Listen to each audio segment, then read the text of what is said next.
Indeed, this is the bottom line, and we like to say welcome to our viewers. Today is Friday, the 3rd of February 2023. It means that we enter in the second month of the year already. And we are here to bring you information as they unfold in our motherland, dear Liberia. And my name is Lynn Fokoa. I'm here along with Paul Chiluple, the Lord Chiluple. And also we're going to be joined by Marie Masukwe. And tonight, let me clear my throat. Tonight is going to be uh, interesting. And you may wonder why it will be interesting, but we will tell you when we get back. We'll tell you the reason why it's going to be interesting on Bottom Line tonight. And let's say welcome to each and every one of you as you join us. Please help us to share the video. And welcome, Paul. How you doing today from the UK? Oh, the great link for that. I'm doing great. I'm doing great. Is my volume okay? Yeah, you are very much audible. Okay. Thank you. It's good to be back here on Butterline. And I'm doing good. How are you? How you in? Well, I'm doing fantastic. You know, yesterday was like summer because we had a very good sunshine, and then all of a sudden when I woke up, I mean, with a blue cloud, with no sign of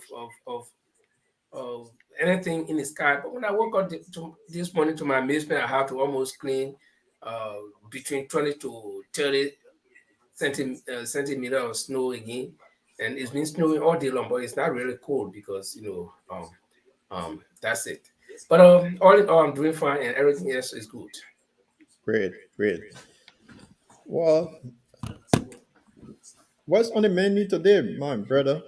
Well. Tonight we're gonna have um, a guest, like I said, and our guest will be joining us to discuss issues of national concern. We have the statement issued by the U.S. Embassy alerting all of their citizens and anyone who wants to travel to Liberia about unsafe conditions at the airport of the RIA, that's the Ravos International Airport, the only major airport we have in the Republic of Liberia. The Americans are warning that security conditions there are not too good, and so they are raising that alert. We'll be looking at it from our own perspectives.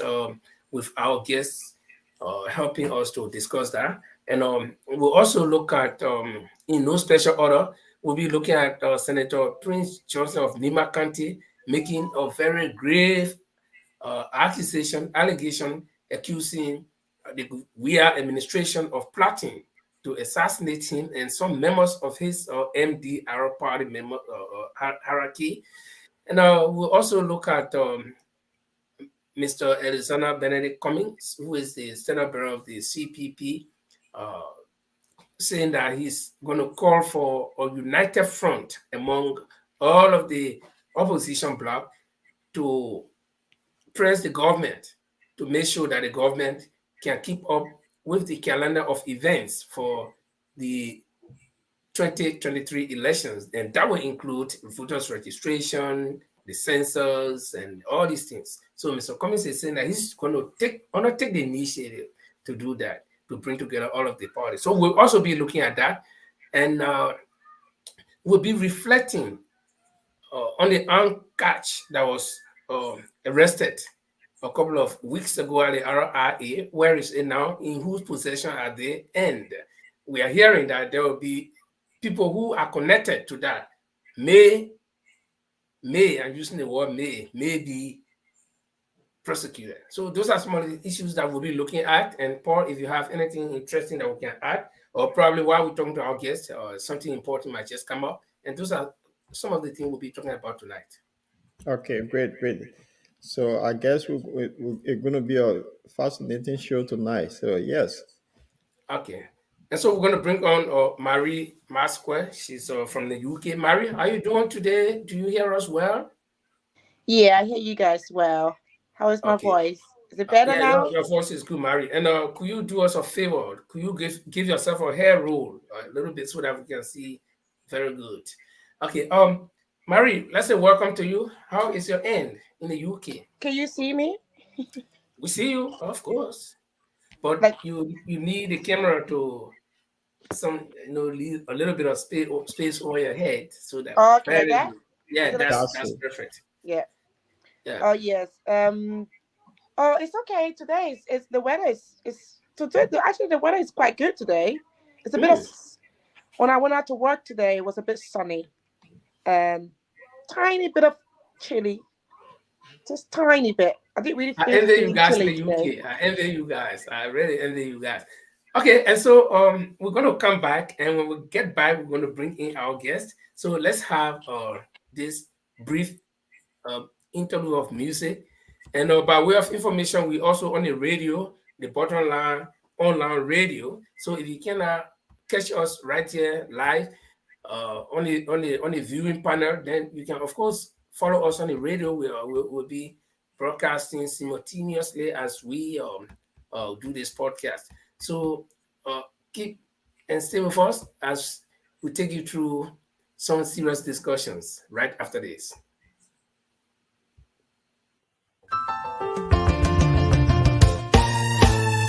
My people, where you at? Where you at? Wake up from your slumber, stop sleeping. Wave your hands, wave your hands, wave your hands, wave your. Come on, come on, come on. I know you're sleeping now. Y'all gotta wake up some more, yeah? Okay, let's go. The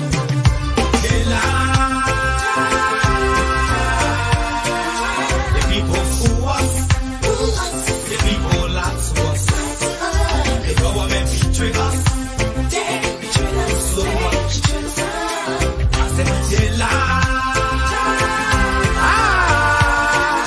The people fool us, the people lie to us. The government betray us. They can lie, they can steal, they go knock the phone. I said we tired with their lies. We tired with their promises that led us to a lot of damages. We tired with their speech they preach indeed, and now unique they deceive us. The thing we saw, it frustrate us. So why did you lie? Why did you steal? Why did you allow the citizens to beat? You see, we just tell you that why we voted you. But you fool us, you screw us, you use us and later on abuse us. So why? The government should lie. Why? But that's the question that we ask. They lie. The people fool us. The people lie to us. The government betray us. So much. I said they lie. The people fool us, the people lie to us. The government betray us. They can lie, they can steal, they go knock the corrupt. I said no one to trust. My people don't want to hope on. Nobody. My hope that I have been broken. I'm telling you, brother. So where are the schools? Where are the roads? Where are the jobs that they said they could afford? But they're too selfish. The people tired with their rhetoric. People tired, they tired. You see the reason why we ask why the government betray. They have enough of time, but yeah, then stay they delay. People suffer. No work for people crying for hunger. Look at. Your vision and your mission, your intention to the nation, they poor. You got nothing to show. Nothing. So why? The government should lie. Why? But that's the question that we ask. They lie. The people fool us. The people lie to us. The government betray us. So much. I said they lie. The people fool us, the people lie to us. The government betray us. They can lie, they can steal, they go knock the corrupt.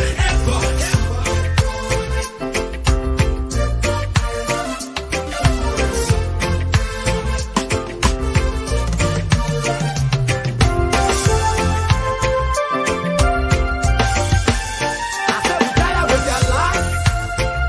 We tired with their promises that let us to allow our damages. We tired with that speech they preach indeed, and now unique they deceive us. The thing we saw, it frustrate us. So why did you lie? Why did you steal? Why did you allow the citizens to breathe? You see, we just tell you that why we voted you. But you fool us, you screw us, you use us and later on abuse us. So why? The government should lie. Why? But that's the question that we ask.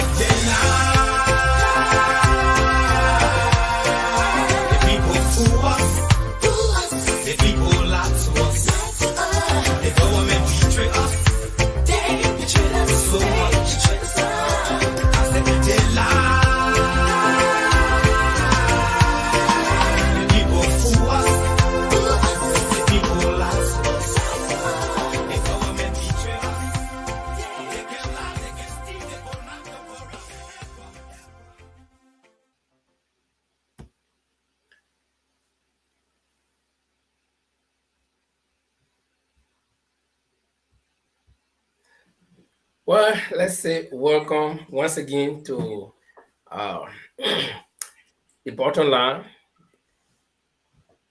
Like I told you, tonight is going to be very interesting. We have a person that I have not met in person, but I think I know much about him now. And he's a tough talking person, Mr. Asik Jackson Jr. Mr. Jackson is our guest tonight. He's gonna be here with us. I think he's struggling to get his gadgets speeding up. But Paul, again, let me say welcome to you and Mary. Isn't it gonna be interesting tonight to have Mr. Jackson with us? Good evening, guys. Good evening to our viewers, and good evening, Marie. Good evening to Mr. Jackson. Yes, it would be exciting tonight to have Mr. Jackson. Although I haven't met him in person, but I've been in London over 30 years. He worked here. We've never met. So tonight we're going to get to know him. And when you're talking about you being in London 30 years, I was in London. I was in Southampton studying at the Maritime University, and we had 3 days in London. We went to Clarkson, we went to the IMO, and all of the guys were going to go see their people, all from all the countries. I mean, all the countries.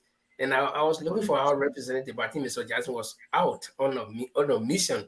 And he told me, well, the man from Liberia was supposed to be over there, and I really missed him. We were there for only 1 day out of the 3 days we were in London. We were there for only for a few hours at the IMO for some briefing. But it's good to see you, Mr. Jackson. Let's say welcome to you. Thank you. I mean, your voice is coming in a bit thin, but I want to say thank you and want to greet our colleagues, the other panelists, and want to extend hearty greetings to Liberians across the globe that are following the podcast and friends of Liberia who are also tuned in. It's a pleasure having me. I'm very humbled to be here. Am I coming in a bit clearer? Or? Yeah, you are very much clear. Is it only me or the rest of the guys? Thank you. I'm humble. Thank you. Is it the rest of the guys or only me that is very thin? Huh? I'm the only person who is very thin. My voice. Yeah, you come in a little bit thin, but yes, because maybe if you raise your voice a little bit, like I'm doing, if you put some energy in there, some oomph in the voice, maybe we can make good progress. Yeah, I think I will work on something here. Oh, Marie, welcome, Mr. Jackson. Thank you, brother. Thank you. I'm humble. Hello, thank you. Can you hear me? Do you hear Marie as well? Hello. Yes, Hello, I think I heard Marie. Yeah. Love to how are you, Marie? Hello. It's a pleasure, man. Good to see you. Hello, Marie. How are you? Not too bad. I'm okay. Lovely to see you.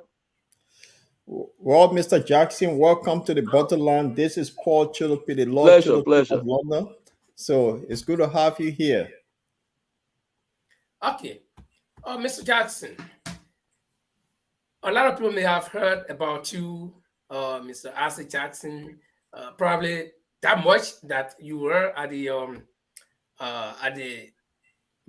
World Maritime Organization, that is the IMO, as Liberia's permanent representative. I think that much a lot of people may have known about you or heard about you. Will you care to tell us who Assay Jackson Jr. is? Probably, if you don't mind, you can go to the academics and so forth. I didn't get the question, but you were saying that I was assigned to the International Maritime Organization. Do I say something about that or say something about myself? What I'm saying, I don't know why you're not getting me too well, but I think when you come on this out a little bit, I get you.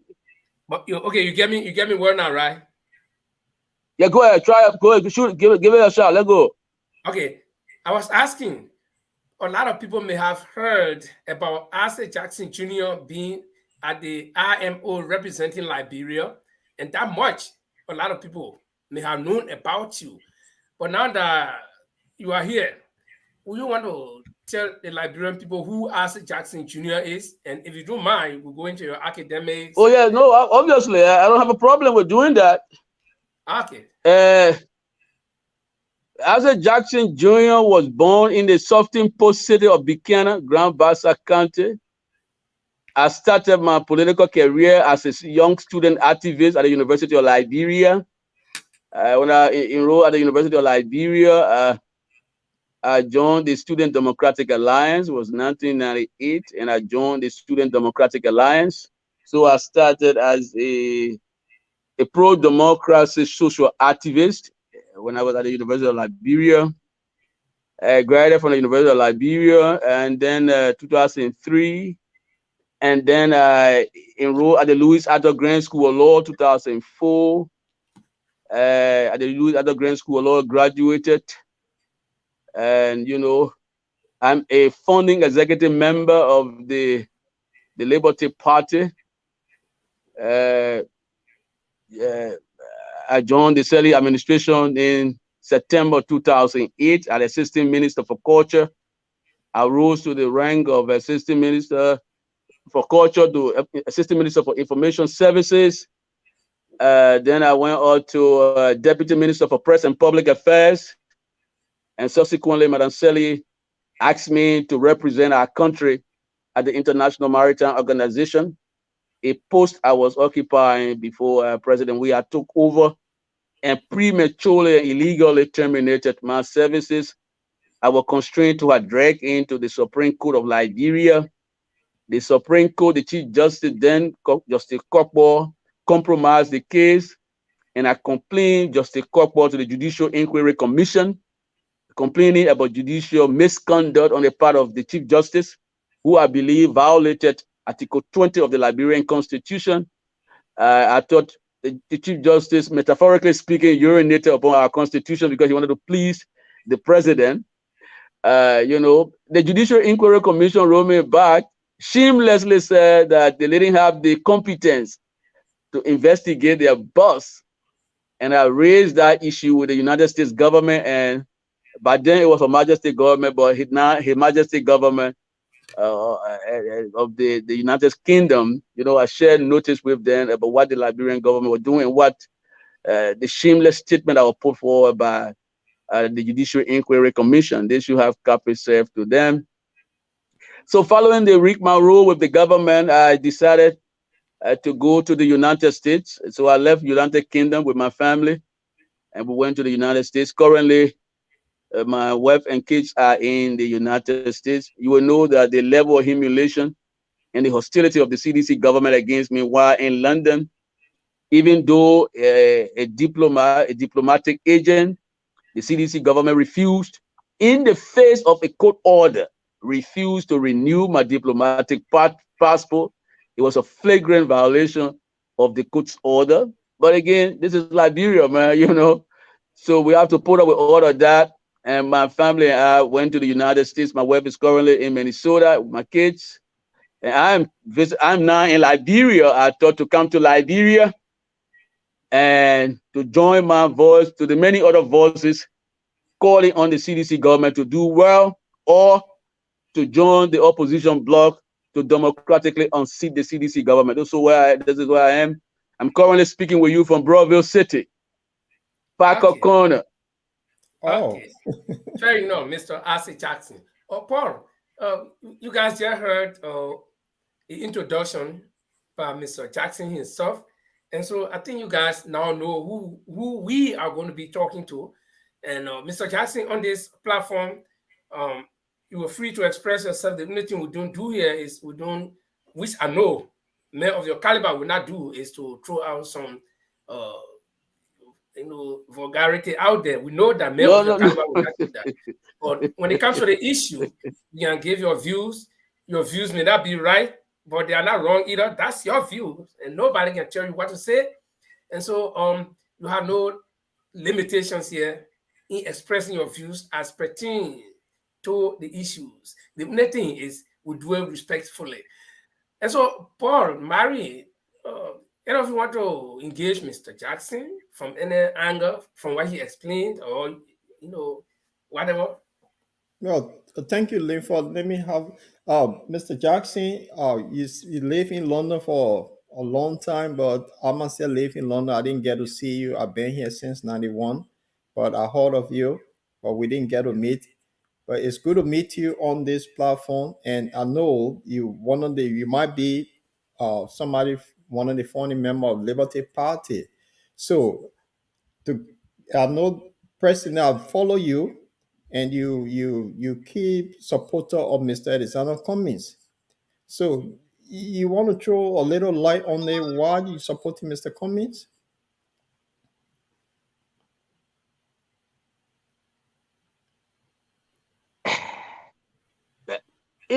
There are three major contenders for the presidency of our country. We all have had the privilege to see what the CDC government is able and not able to do.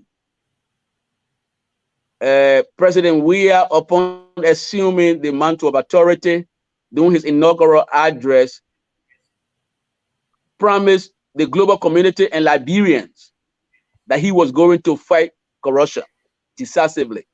Today, the government is awash with corruption. They are stealing so much that the United States government found their stealing to be offensive. So 3 officials of the government, ranking members of the CDC government, have been placed on sanction for being inherently corrupt. And even when we thought that President Weah had demonstrated zero tolerance based upon the report or the sanction from the US government to arrange these people before a court of law, he has woefully failed. There is no prosecutorial action against the individuals in question. Today, President Weah is supporting them behind the scene, and they are themselves announcing themselves to be contender for senatorial elections. I think this action is a clear betrayal of the confidence the people repose in President Weah and his own assertion. That point one with President Weah. You can look across the government and see that things are not working well.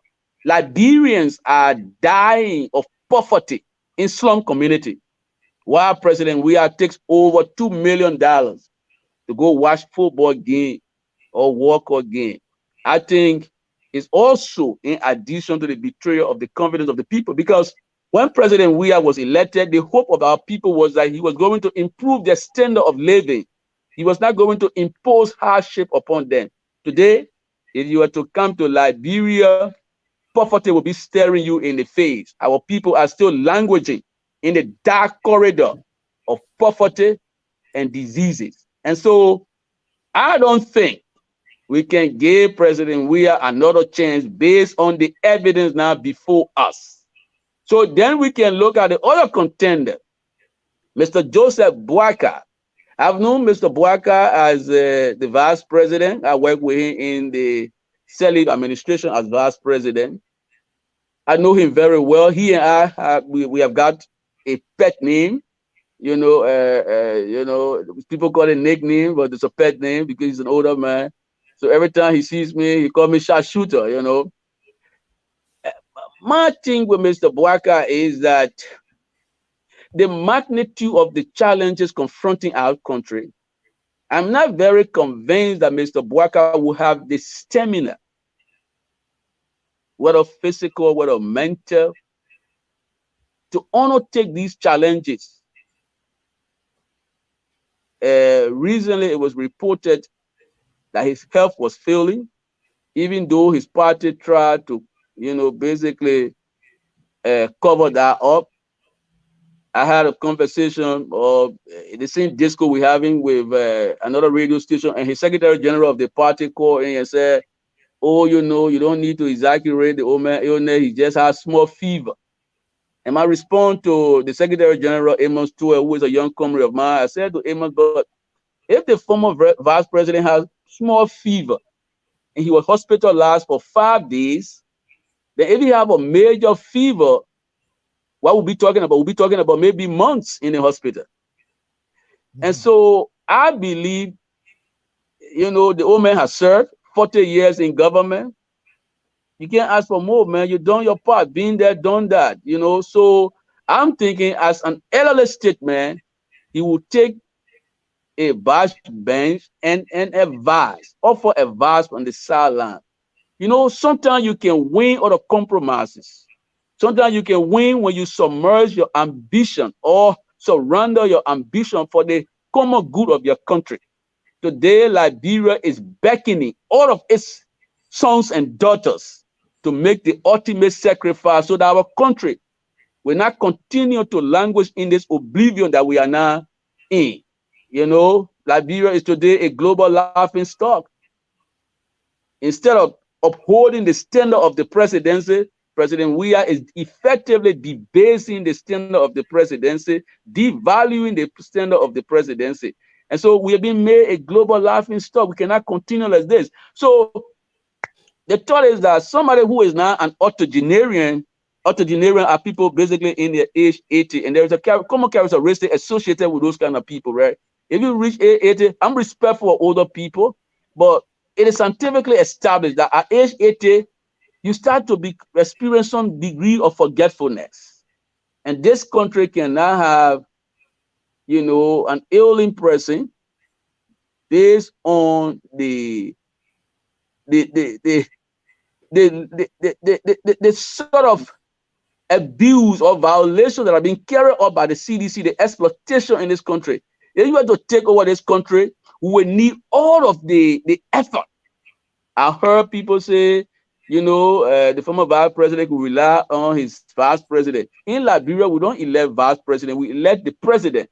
And we hope that the president will work for us, not to say, oh, since he's not well, the vice president will do the work. So I'm not betting much on former vice president Bouaka. I believe he doesn't have the stamina.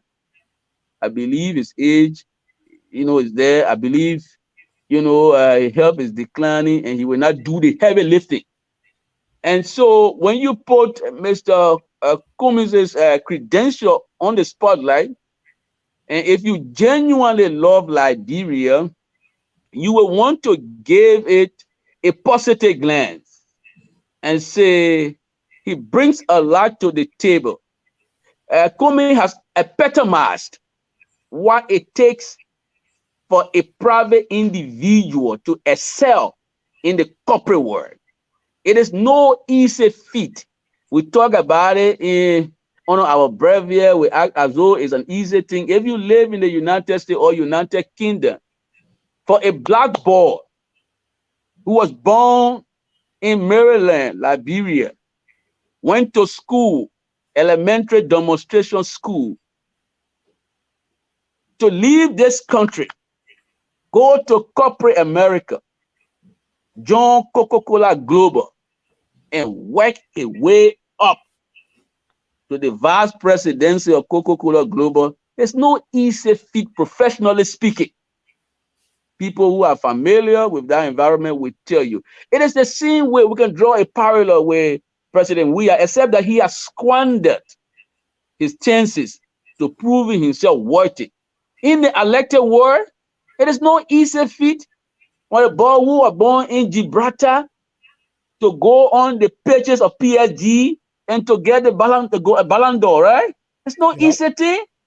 That's a great feat. But when we gave him the opportunity to lift our people out of poverty, he still comes to the post with the footballing mentality of why playing, enjoying, and caring little. This is the problem now we have with President Weah. Imagine there were restaurants in this country and President Weah was celebrating his birthday party. You can see the parallel, right? You know, so he squandered that chance. Poor people elected you to improve their standard of living, and you surround yourself with vampire men who are sucking life out of our economy, men who don't care, selfish men. It's sad. So that's where we started to give Cummings' credential a positive look. He's relatively, he's of age, so to speak, but he has the stamina. He's in excellent health. He's in brilliant health.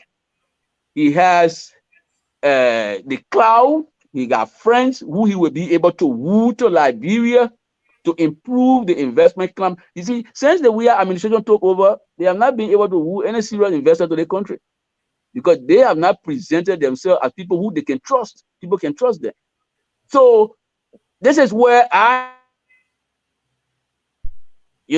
positive look. And I would encourage all Liberians to scrutinize it.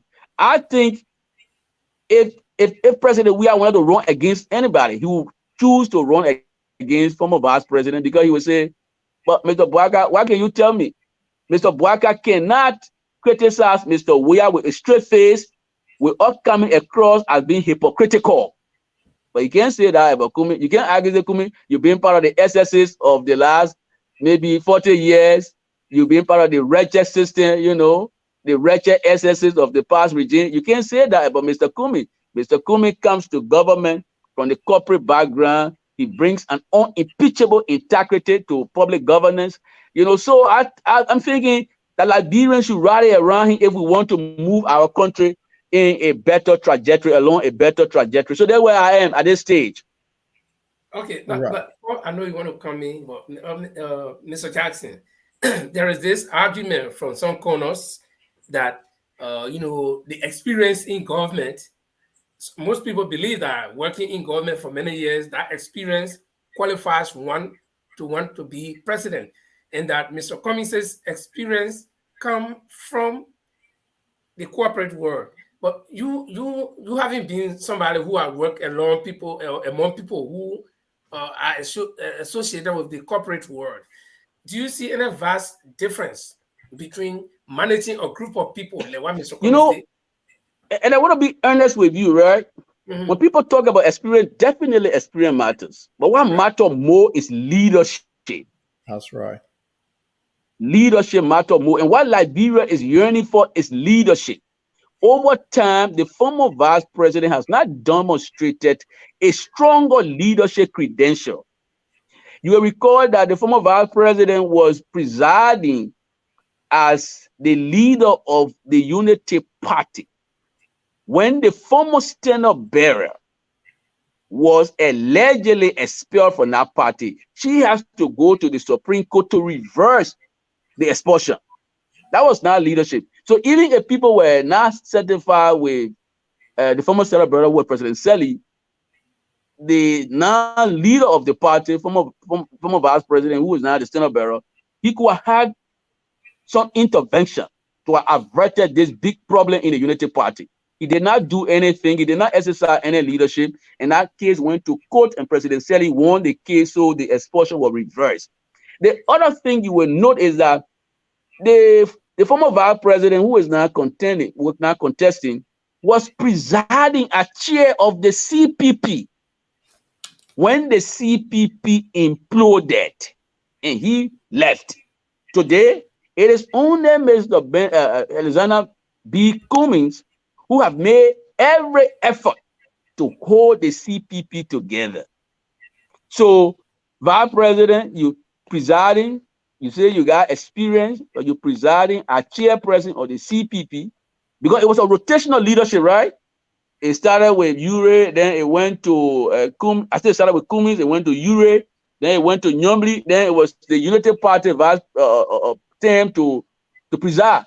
It was under the Unity Party chairmanship that the CPP was engulfed in this massive crisis, and the vice president did nothing to put all on troubled water to make peace based on his experience. So I can say, yes, experience matter, but what matters more is leadership. And what Liberia is yearning for is what? Genuine and authentic leadership. If somebody asks for experience, say, look, but you've been working in all the bad government in Liberia, so what experience you going to bring?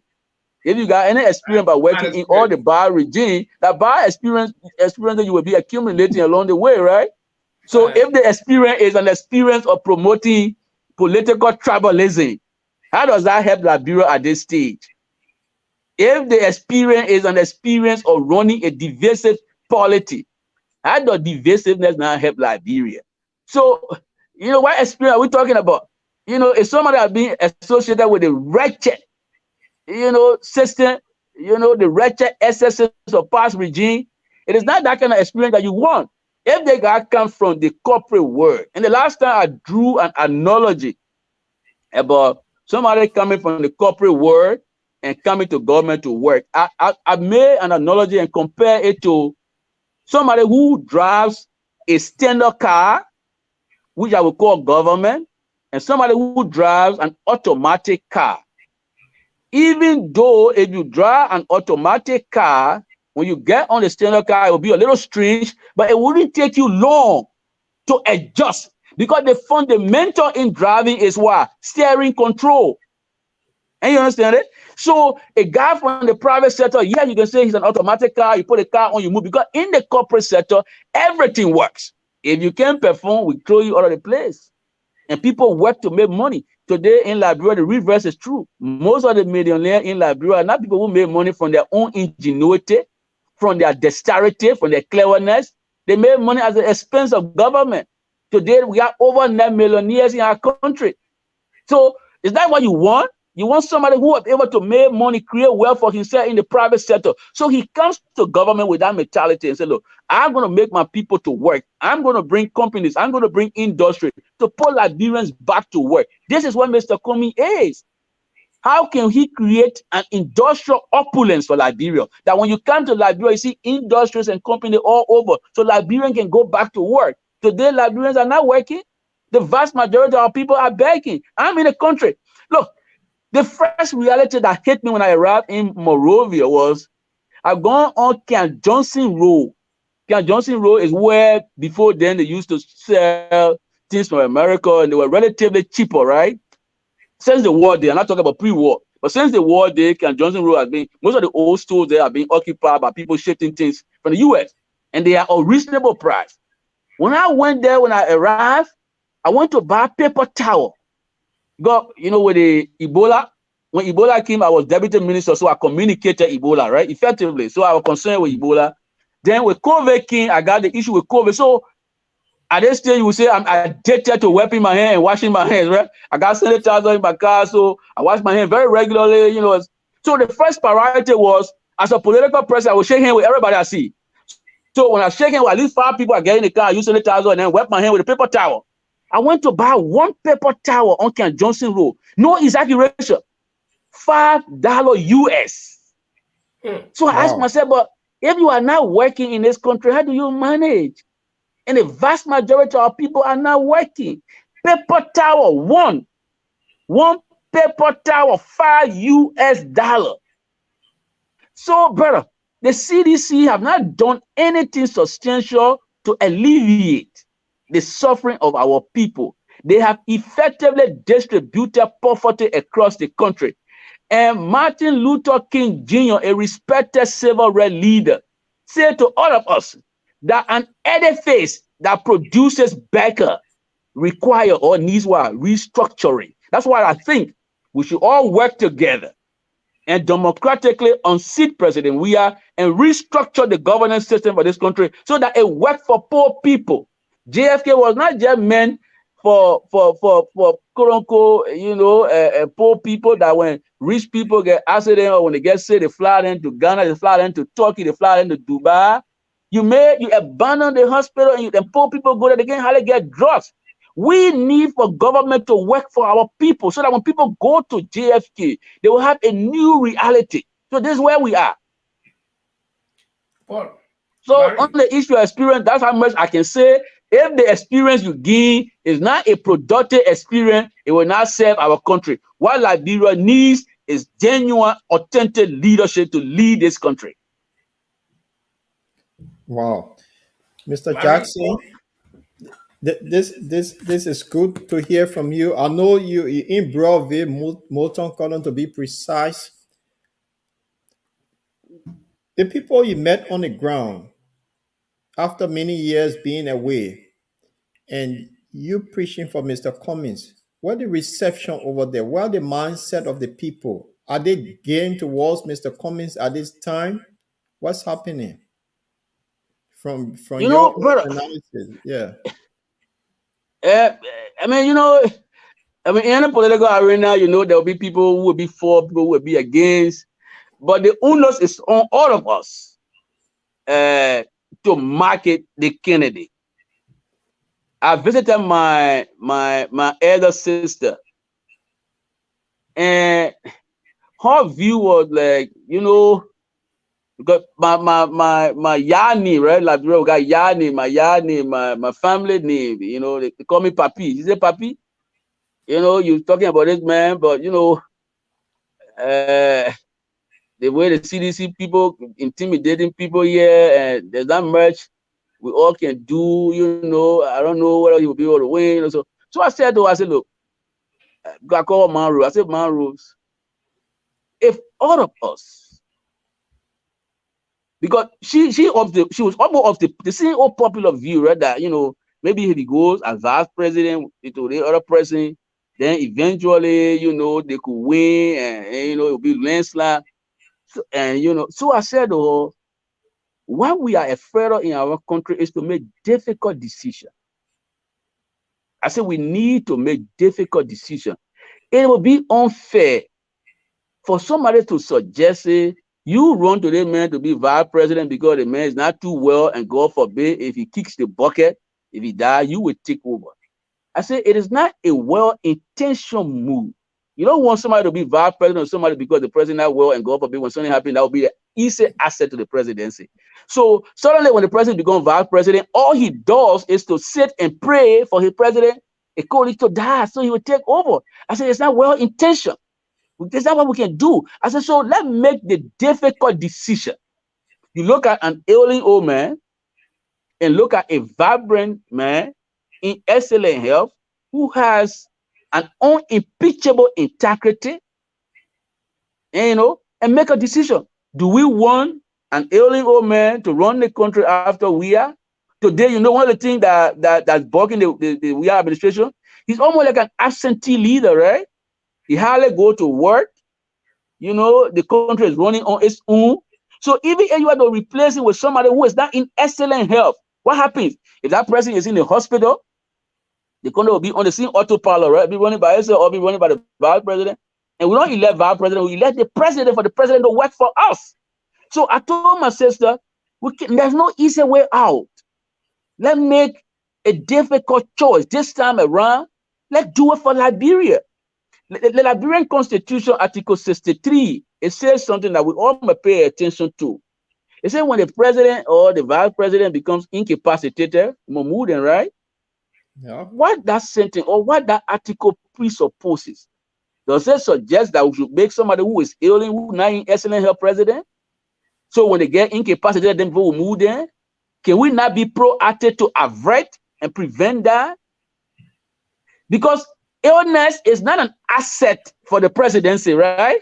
You can say, oh, I'm not too well, I sick, but you made me president. Because I'm not well, you made me president, right? You can't do it anywhere around. You can't even go to a new job and say, look, I'm not in excellent health, I'm always sickly, and because I'm always sickly, you made me, director general, or you made me president. Illness itself is not an asset for a job or for the presidency. So when somebody 80 years plus, I think the old man should be around 82 years old now, in Liberia, not America, where they got those huge, sophisticated medical facility. Well, when the president here, they go there and treat it quick. The old man, just small few, according to Amos, he spent 5 days in a hospital. And we pray for him. I pray for his best health. And I pray sincerely with my hand to my chest. And I wrote that article. I'll pray for the old man's best health. But sometimes you can't screen yourself. You cannot screen yourself. Dr. Sawyer, Professor Dr. Sawyer, former interim president of our republic, when his health was failing, he honorably resigned and retired. He's honorably retired to the applause of respectable people across the world. People applauded Dr. Sawyer. And didn't take long, and the master called him. Sometimes it's good to honorably resign. I play chess, right? I play chess up to an intermediary level. There is a maxim in chess that says an honorable resignation is better than a disgraceful checkmate. Sometimes it's good to just honorably retire. In my Basel language, I can't come from Grand Basel, and I'm not ashamed to speak Basel on the radio, right? In Basel, there is a parable that says, what it says in the Basel language is, when you have the strength to do certain things, and when the strength is there, you don't do that thing. And when the strength is declining before you do that thing, whatever you do will be ridden with sickness. Another parallel you can draw is up interior, right? If the older president is around 80-year old, as is the case with former vice president, if he desire or decided to take a gravel bush girl, what will people say in the community? They say, oh, that Papa won't kill himself. What are you doing?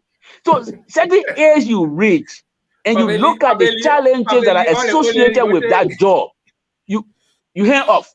You say, my children, I don't want to again, you'll do it.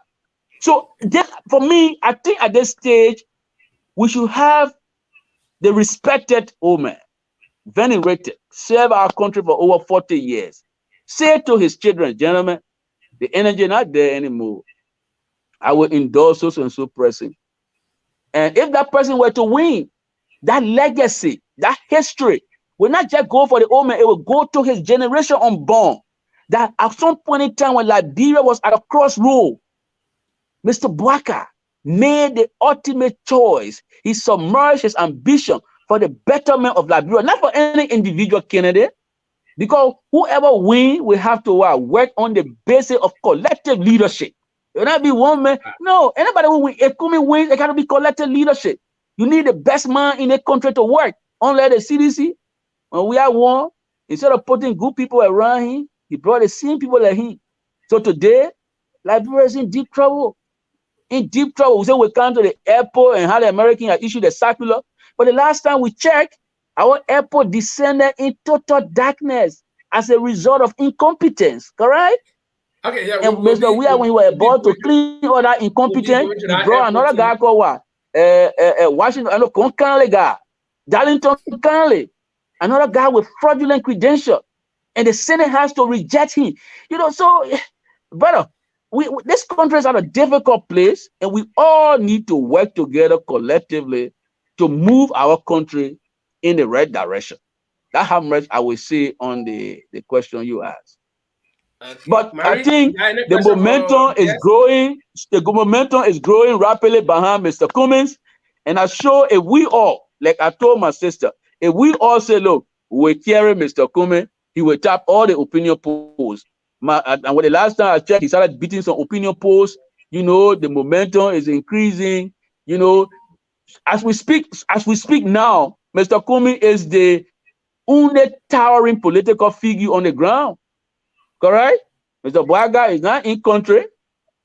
I think it was the vice chair who did a response to President Weah's message, right?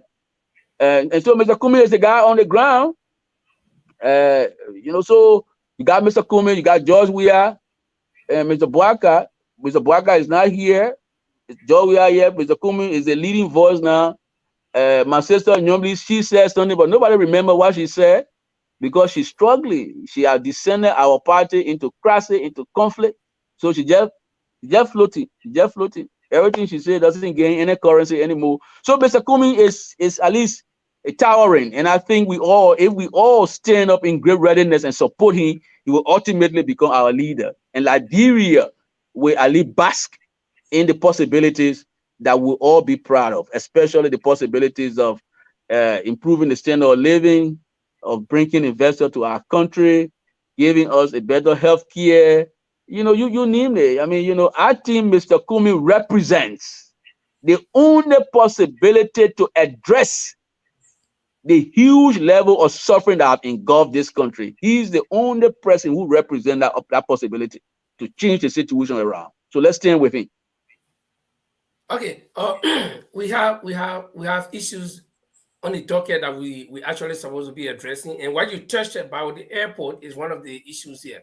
The Americans have just issued this alert to their citizens, and in fact, any other nationalities that want to visit Liberia, saying that it is not too safe to come to the airport. And this warning comes on a heel of several discoveries. Recently, so 100 million worth of cocaine was seized, and then after that, a cache of arms seized, along with ammunition at the free port of Monrovia, and that within the twinkling of an eye, they have already discovered another amount of drugs in Liberia. Now, does this in any way tie in to the insecurity mentioned by the Americans in their warning to citizens from other countries, including America and even Liberians? You know, the reports are disturbing, and there is no way we can, wishy-washy. They are really disturbing. I recall in 2009, Liberia scored a major triumph in the global war on drugs when the United States government, or with support from the United States government, to our NSA and DEA, cracked down a cocaine gang, because Liberia is now seen as the transit point for drugs being transported from South America to Europe. That's what Liberia has been seen. So a great progress or a triumph was made. There was this guy, the Nigerian crow called Chibu. He came to Liberia and was trying to, not knowing that there were undercover DEA agents supported by the U.S. intelligence, were trying to bribe Mr.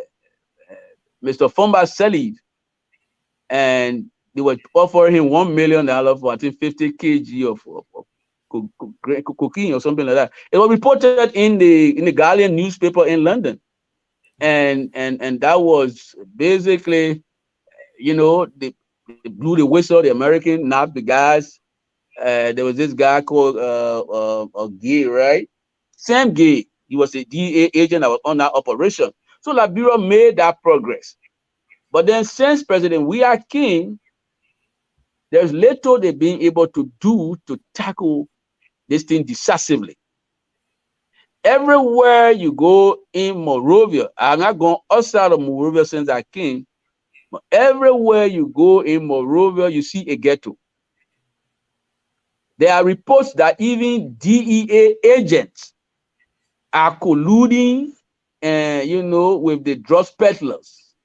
So it makes it difficult for us to decisively crack down on those who are bringing in these illicit substances.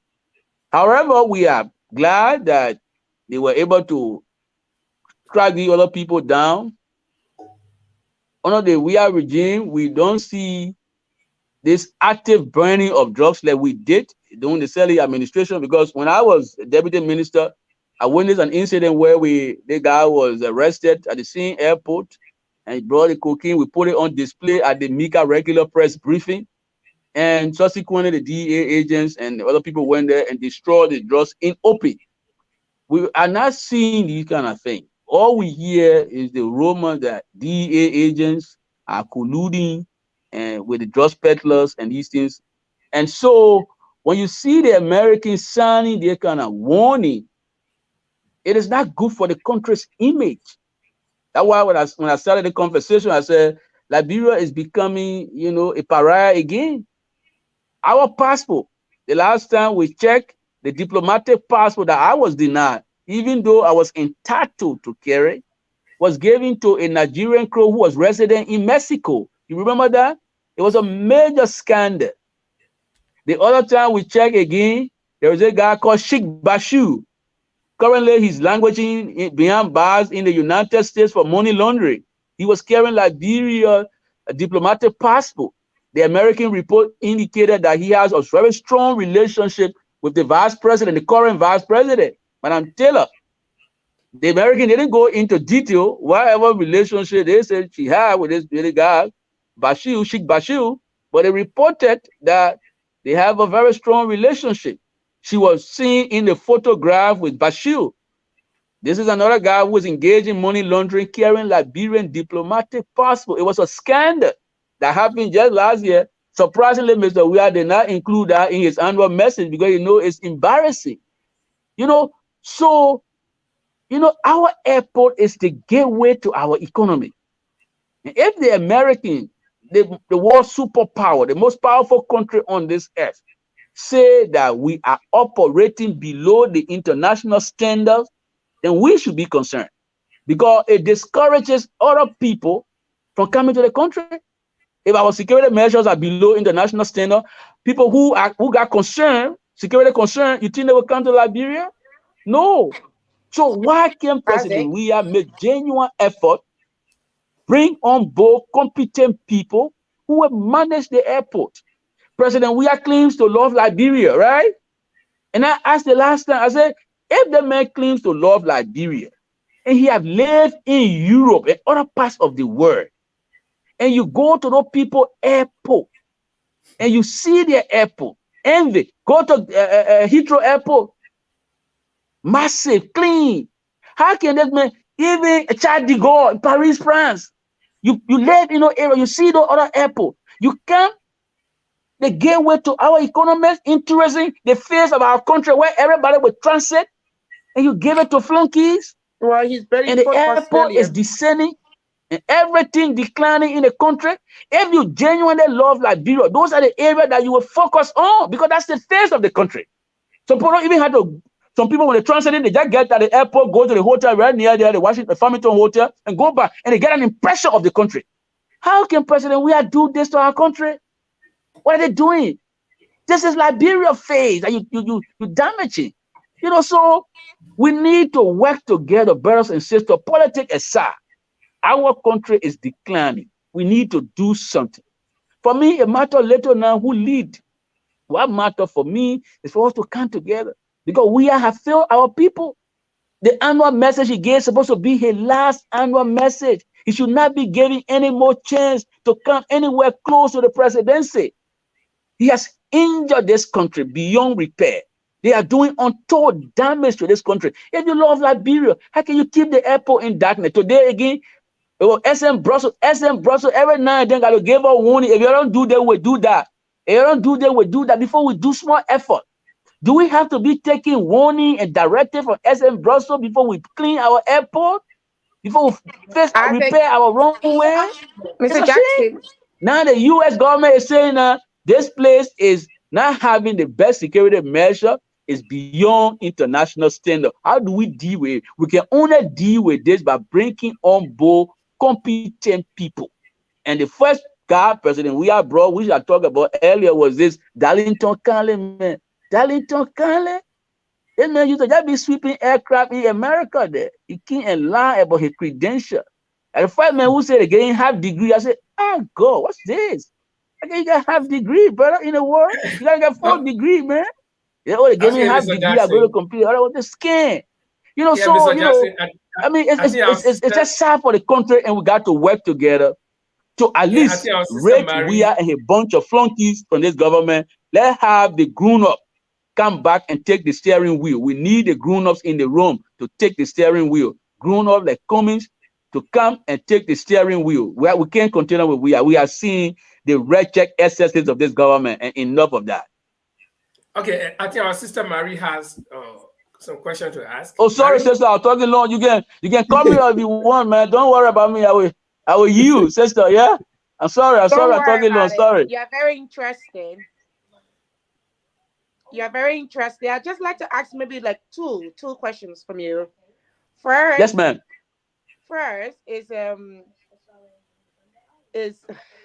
everything you say on this panel tonight is like it's so amazingly it's sounding so great in my head because, for example, you just asked a question. You're asking us if Josh, we are really like Liberia, why he didn't invest his time, firstly, on the airport. So I'll come back and ask you that. I'll ask you, do you think there's any chance for Joseph Boycott to continue this race? I didn't get a question. Is it time for Joseph Boyka to do what? To continue this race. Do you think he do you think he do you think there's like some like a bit of energy in there? Do you think there's energy To be there? honest with you, my dear sister, I not because I'm offering a critique, not because I'm offering a critique of Mr. Boyka, mean that I love him less. No, it's just that I love Liberia more. I love Mr. Boyka. I worked with him before for 12 years. I mean, not 12 years completely because I joined the government 2008 September. But, for that length of time, I worked along with him. And, I think he has given his best. 40 years plus, what more can you do? They say a good dancer knows when to leave the stage, right? You can't stay too long, man, 40 years. The last time they said a mayor, he was throwing jab at the old man. And I laugh about it too, because what he said has, if you look through the historical precinct, it has some significance, right? The mayor said, oh, Mr. Boyka said he want to face road. But he been around 40 years. For 40 years, he ain't faced no road. When he 80-year-old and 1 foot near the grave where he will face road, they look at it as a scam. He was throwing jab at the old man. But using historical prison, there is a truism in what he was saying, right? You hang around for 40 years, you don't face road, you 80-year-old, 82-year-old, now you say you want face road. What is stamina at? That mental alertness where you will read volumes of paper and not feeling sleepy. Is it still there? Do you still possess that robustness when you're 80-year-old? I don't think so. And what Liberia requires now is both physical energy and mental agility, which I think both are failing the old man. But I'll remain respectful. I'm being truthful with the conversation, but let me be respectful. Even if you have your dad, your mom at age 80, do you want to do heavy lifting? I grew up in Bassa. My mother is from number 4 district, right? She's the older woman. Up interior, when our parents reach particular ages, maybe age 70, 72, 75, you take them from up interior and say, look, stop the hard work. Come to Monrovia and be with me. You take them from the hard labor. How can somebody be around 80 and want to impose the burden of this country on their shoulder? Moreover, he's not in brilliant health. The country is sick, and you're pushing an ailing old man on the country. Can we afford that? The people who are doing this, they are doing the greatest disservice to this republic. They don't love Liberia. They love themselves. They believe that only Boyka represents their interest. And that's why they keep pushing and straining him. Even when the man was leaving sick bed, you saw the picture trending on Facebook. They tried to portray a better picture, but you saw his hand. It's weak, not much left in that hand. You should not be doing this to the old man. Why are you straining him like this? Why are you doing this to him? It's unfair. And this is why we see sometimes you go to, I don't want to talk about other countries, but all across Africa now, you see this kind of picture. And even people who have African governments or country who have leaders in the age of Mr. Boyka are talking about retiring there. How can we be embracing him? Is it not ironical? If you look to Cameroon now, people are saying, man, let Biya go, man. You know what I mean? Then Liberia say, no, we want similar character. Better, man. I mean, we got to do it differently. So, yeah. We can't continue like this. You know what I mean? So, So I do not have any strong, I've got strong feeling against the old man. I love him as a fatherly figure, but I think based on the evidence before all of us, I will continue to encourage him to do the right thing and encourage Liberians to go the way of Mr. Cummings, who has both the physical energy, the mental alertness, the mental agility, and the clout to woo investors to Liberia based on his proven track record as a corporate giant. And then I have one more question for you, right? Go ahead, man. Based on what happened with you in this George Weah government, were you still can you still work in this government in the Liberian government again based on what happened previous? Can you if just say for example if Mr. Cummings take office, right? And he said, "Oh, Isaac, you was very good at your job, and the actor in a discriminatory way towards you. It's not fair. It's unfair. I want you to take. Will you work back if they offer you your job post before the IMO? Will you take that? Will you ever? You know, there's a been there, done that. You saying if a Kumi administration were to come Yeah. and say, based on your experience at the IMO, may I say this? I'm not bragging, but when I represented Liberia at the International Maritime Organization, I was the first in the history of that program to meet Her Majesty, the Queen of England, peace to her urging. It did not just happen overnight. The IMO Secretary General and those who run the IMO saw the level of articulation that I carry out on the floor. Whenever an important dignitary is about to visit the country or the IMO, they don't carry flunky to go and interact with those personalities. So, out of 174 member states, we were about few people that was selected to meet with Her Majesty during the 70th anniversary of the IMO in London. Isaac Jackson, representing Liberia, was one, and the basic criteria was that he was very articulate on the floor, and they thought that opportunities should have been given him to interact with Her Majesty, the Queen. So, God being on my side, I interacted with Her Majesty. That picture is there. The second thing that I did at the IMO, I made Liberia to get elected with the highest number of votes in the history of our maritime program to the IMO Council.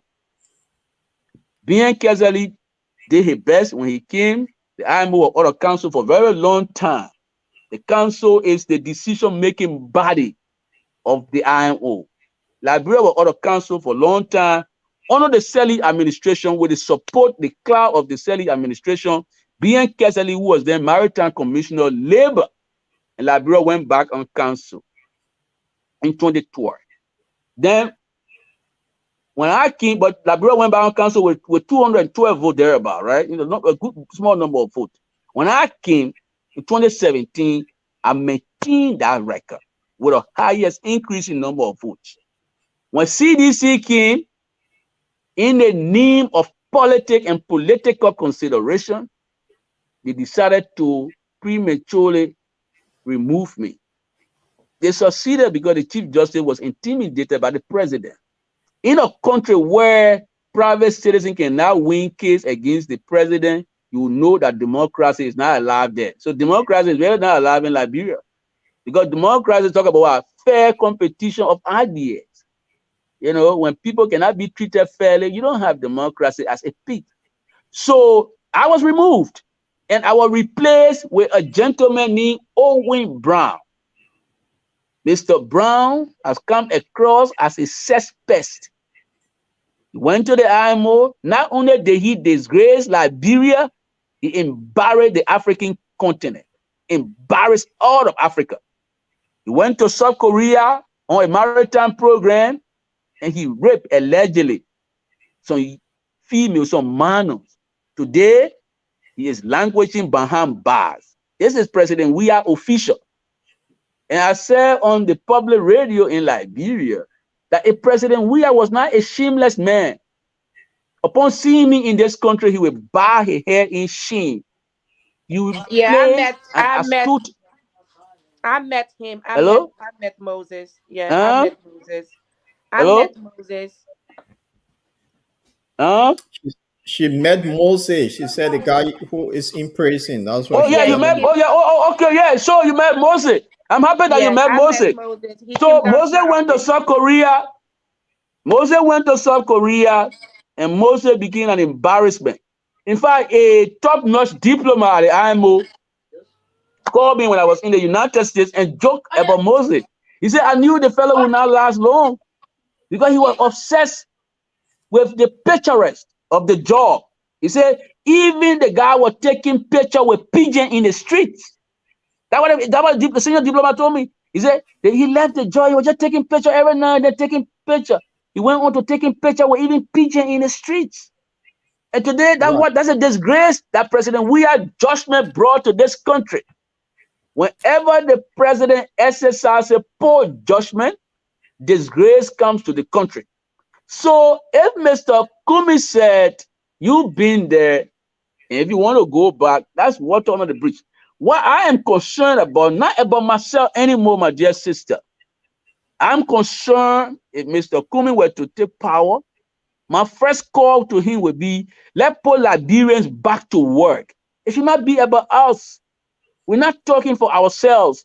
We are not talking for the masses of our people. Liberians need to get back to work.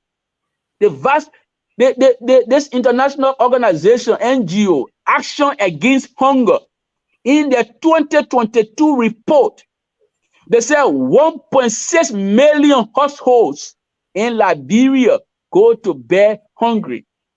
Okay. I was on So, public radio and I asked question, who in the president cabinet putting in the extra hours to make sure that food can go to those people who are going to bed hungry? 1.6 million households in this country go to bed hungry. Who so putting in the extra hours so that food can go to the belly of hungry children? Today, I was driving and crossing the street. I saw children in this country. Tears set in my eyes. The way the children are being treated. Children are being malnourished. The school buildings are caving in, the roof caving in. And President, we are still basking in luxury. He goes to watch football game with $2 million US when Liberian children going to school in structures that are dilapidated, the roof caving in right in Broadville. Mr. I Mr. saw it, Jackson. man. I saw it. I was moved by pain and by compassion. There's this guy called David White. David White is a British poet and philosopher. He said, anger is the purest form of compassion. If you love the children of this country and you see them being treated like this, if you are not moved to anger, then I wonder how much you love them. Because anything that you love, if you see that thing being violated, you will get angry. I saw those children today. I was moved first by compassion with tears in my eyes, and then subsequently, I just started getting angry. Yeah. Why this? Why should these children go through that kind of condition? Why This are is they why I living in asked a you. wretched condition? And President Weah, go to Jamaica Resort This is and why they're I asked drinking you. alcohol. And I'm told ministers are vomiting and poor people are being encouraged to clean up vomit. It's a sad thing in this country. We got to rid Weah of this country. So, sister, that's how much I can say. It's not about me anymore. I want Liberians to be given job. I want responsible leadership in this country. That's what I'm saying. So Let's will take you a gentleman represent? who is Will you respected represent globally. Liberia again? President Weah respect globally have declined. Even on the BBC, the comedian show on BBC, they were throwing mockery at President Weah. They were mocking him. They were laughing him to scorn. Resident President is a BBC program, right? Resident President. They were laughing at President Weah to scorn, mocking him. We don't need this anymore. Our country cannot continue to be a global laughing stock. This guy will have to go. So, Mr. Jackson, on that note, this guy have to go. You come from the Yes, that's Liberty Party. And he talked something earlier about Yumli, that when she speak now, nobody take her seriously. But Liberty Party, they in court, they gone to the Supreme Court. It think this is another thing that could cause Mr. Weah going back to office, but Liberty Party not giving, it's an opposition party that is split. I know half is supporting Cummings and the other half supporting Weah. If they keep dragging this thing into court, don't you think that will have some sort of bearing on the election, that your party, the conference that is split massively, why can't they just come together and support somebody to remove I mean, Weah? it's no, you are right. It's concerning to all of us. The sad thing is when somebody is burning with the fire of selfish presidential or vice presidential ambition, there's little you can do. Madam Kanga is burning with this vice presidential ambition so much that the ambition has created in her an internally external conflict that even Councillor Bronsky's own daughter, she's going a local hair with the girl. Charlene Bronsky, she has come to the party. She's hanging her hat in the race to be represented in Buchanan Grand Bassa County. And normally is not supporting her because the girl says the rule of law will prevail. May I remind you that the girl, she topped the bar exam in Liberia. She scored the highest mark and she was given the right to speak at the endorsement of law students in the country. So she's a very brilliant girl, but normally will not support a brilliant girl because she's intimidated by competence. You know, so normally like Weah, they have one thing in common. They continue to violate the law of reciprocity. The law of reciprocity says, look, when people invest in you, when people give to you, it behooves you to give back. Liberty Party have given so much to Madam Kanga, and all she's now doing is to give conflict to the party only because she has a selfish ambition. When Yumli was recruited to this party in 2005, but then we have established the party. She was not a political person at that time. She came along with her friend, her partner. And it was a partner that we really recruited, a guy named James Salensa Diba. That was the guy we recruited, but that was Yumli's partner. And they came together and joined the party. I issued the press release that welcomed both of them to our party. Today, instead of helping to keep the party together, she called herself political leader and plunged the party into crisis. Even the ability she fighting today, I am on record for opposing ability at the earlier stages. I warned her, don't do this. She didn't know the warning. She brought ability. I said to her, madam, you want ability. You organize a special convention in a hurry in Banga. And the word I normally use on public radio is that she inveigle, INVIGLE, to inveigle, to sneak somebody. Sneak the man to the chairmanship. The man won the chairmanship. You know, all the laws, all the controlling documents are in her favor. You cannot automatically change a man. Can you imagine after Nyomli organized the special convention and Mr. Ability, and she really inveigled Mr. Ability to the chairmanship, Mr. Ability won the chairmanship. Nyomli did not say anything about the constitution having problem until after 7 months down the road. And I asked myself, but if you are the political leader of this party, they may become chairman 7 months down the road before you start speaking. What were you doing? In law, they say you are what? You are stopped. You suffer what? Estopor by latches. 7 months. I leave you say the 5 months, the 2nd month, you see problem. You see no problem? Were you an absentee leader? So my position is, look, you wanted Mr. Ability, we got Mr. Ability now. We got to make peace in the party and we move our party forward. The party will not be significant if we continue to force and beggar among ourselves. Even Councillor Bronsky will be turning in his grave in disgust to see the party that we have to establish, to not provide leadership to the country, but to be bogged down in internal squabble. So Madam Kanga is not exercising good leadership.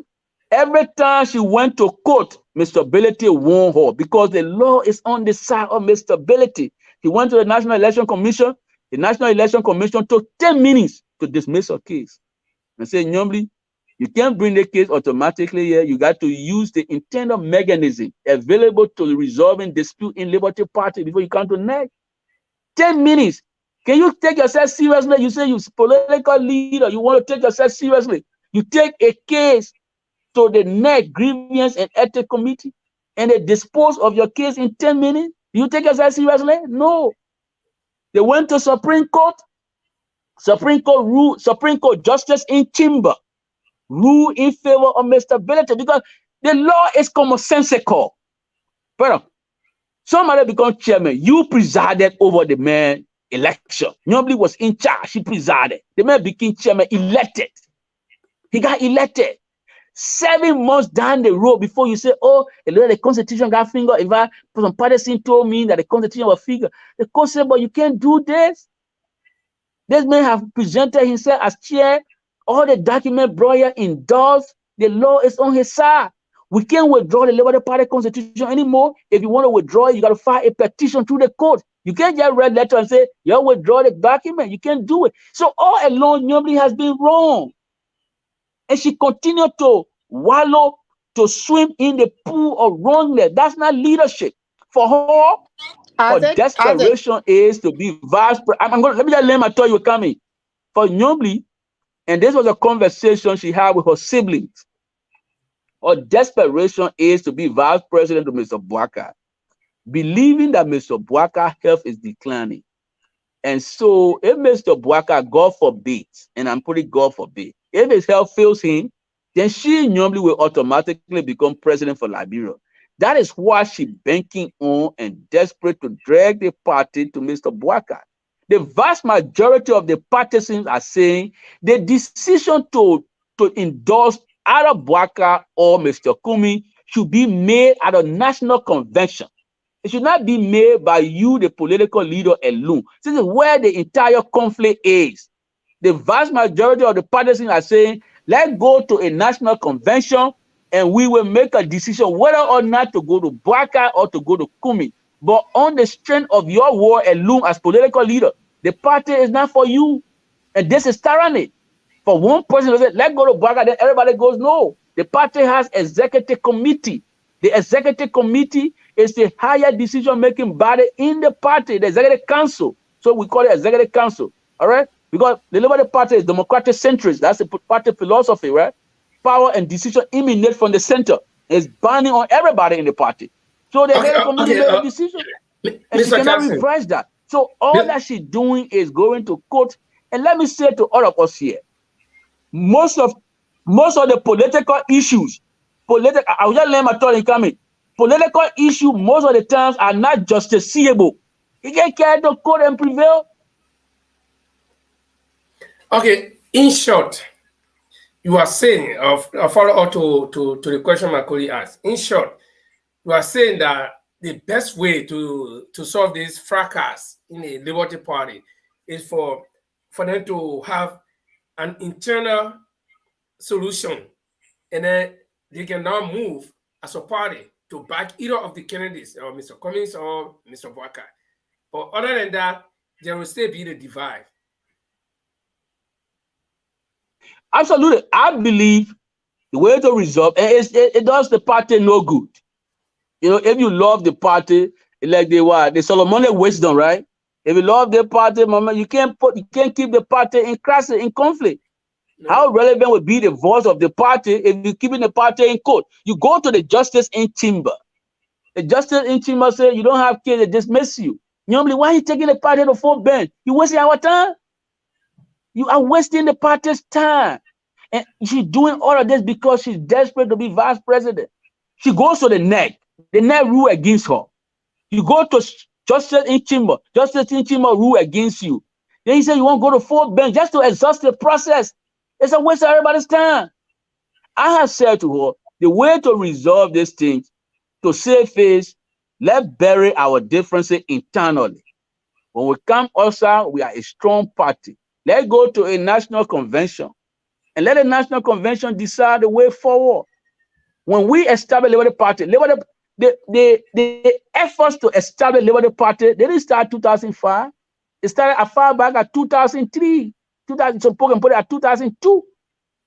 When a colleague of ours, Lami Kwagor, in Taylor's Liberia, when anything could happen to anybody, encouraged Bronskin to come back to this country. And as young people, we organized the Friends of Bronskin. That's where we started from. From the Friends of Bronskin, then we metamorphosed into Liberty Party and the United Democratic Party. That's the history to this party. Because, you know, Bronskin had to register 2 political parties. The first one was United Democratic Party, because the third was Mr. Taylor was disallowed, you know, the registration of our party. Because Bronskin face was on the United Democratic Party. They would register the Liberty Party. But both parties were certificated because Taylor was already on his way and he couldn't do much. Almost the same way President Weah is already on his way, right? There's not much President Weah can do now, you know, he's on his way. So Taylor could not stop the parties from being registered. So both parties got registered, and then we made a decision for Bronskin to use the Liberty Party as the official vehicle, and then the United Democratic Party just fizzled out.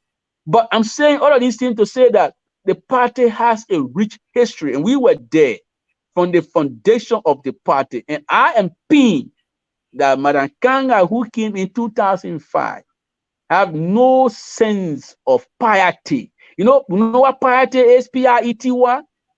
It is not uncritical deference. It is acknowledged dependence.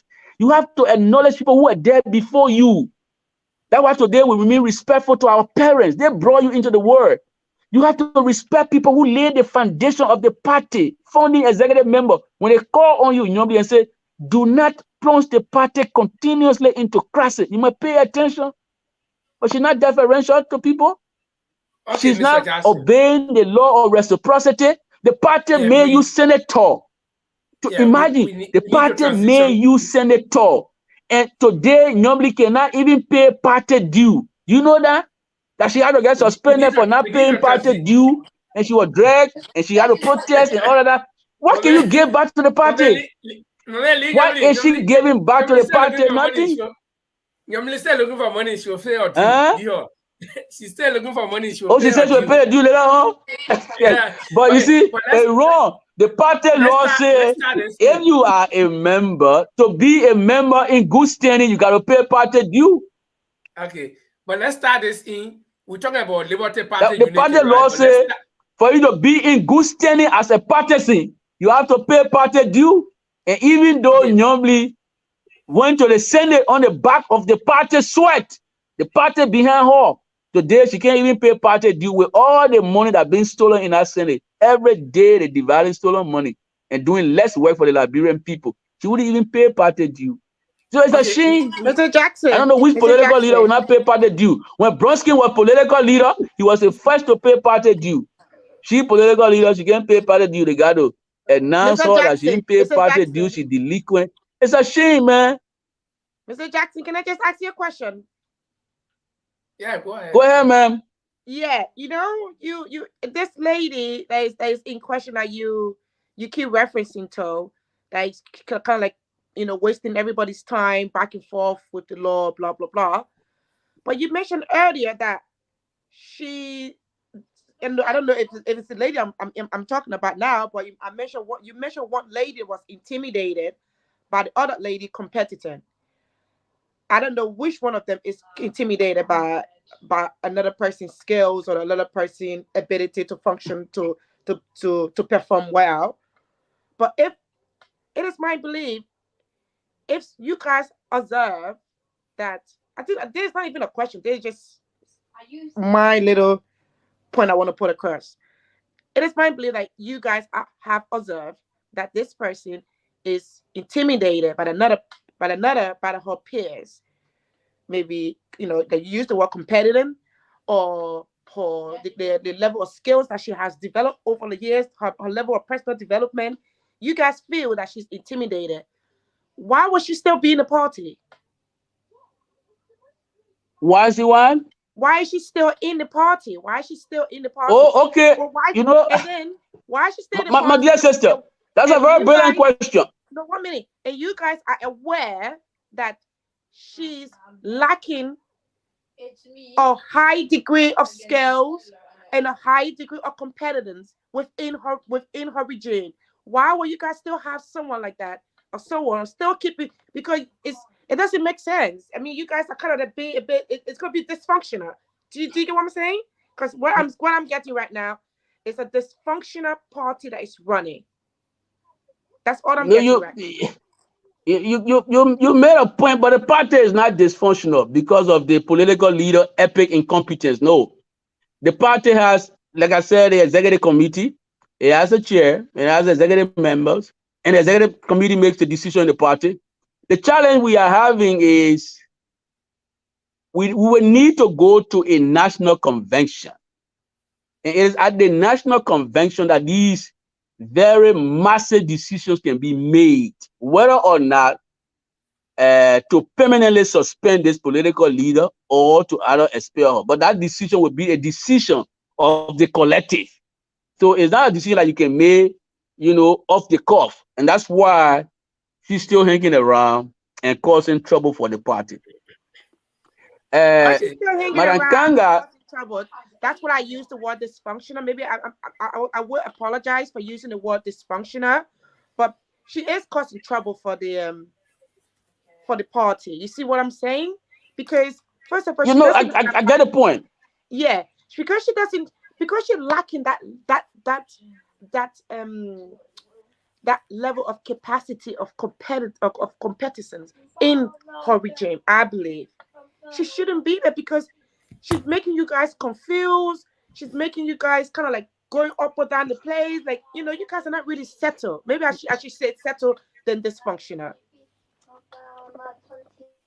Okay. No, but you're making a valid point. But the point I'm making to you, what I want to draw your attention to is the fact that the party is the party of laws, right?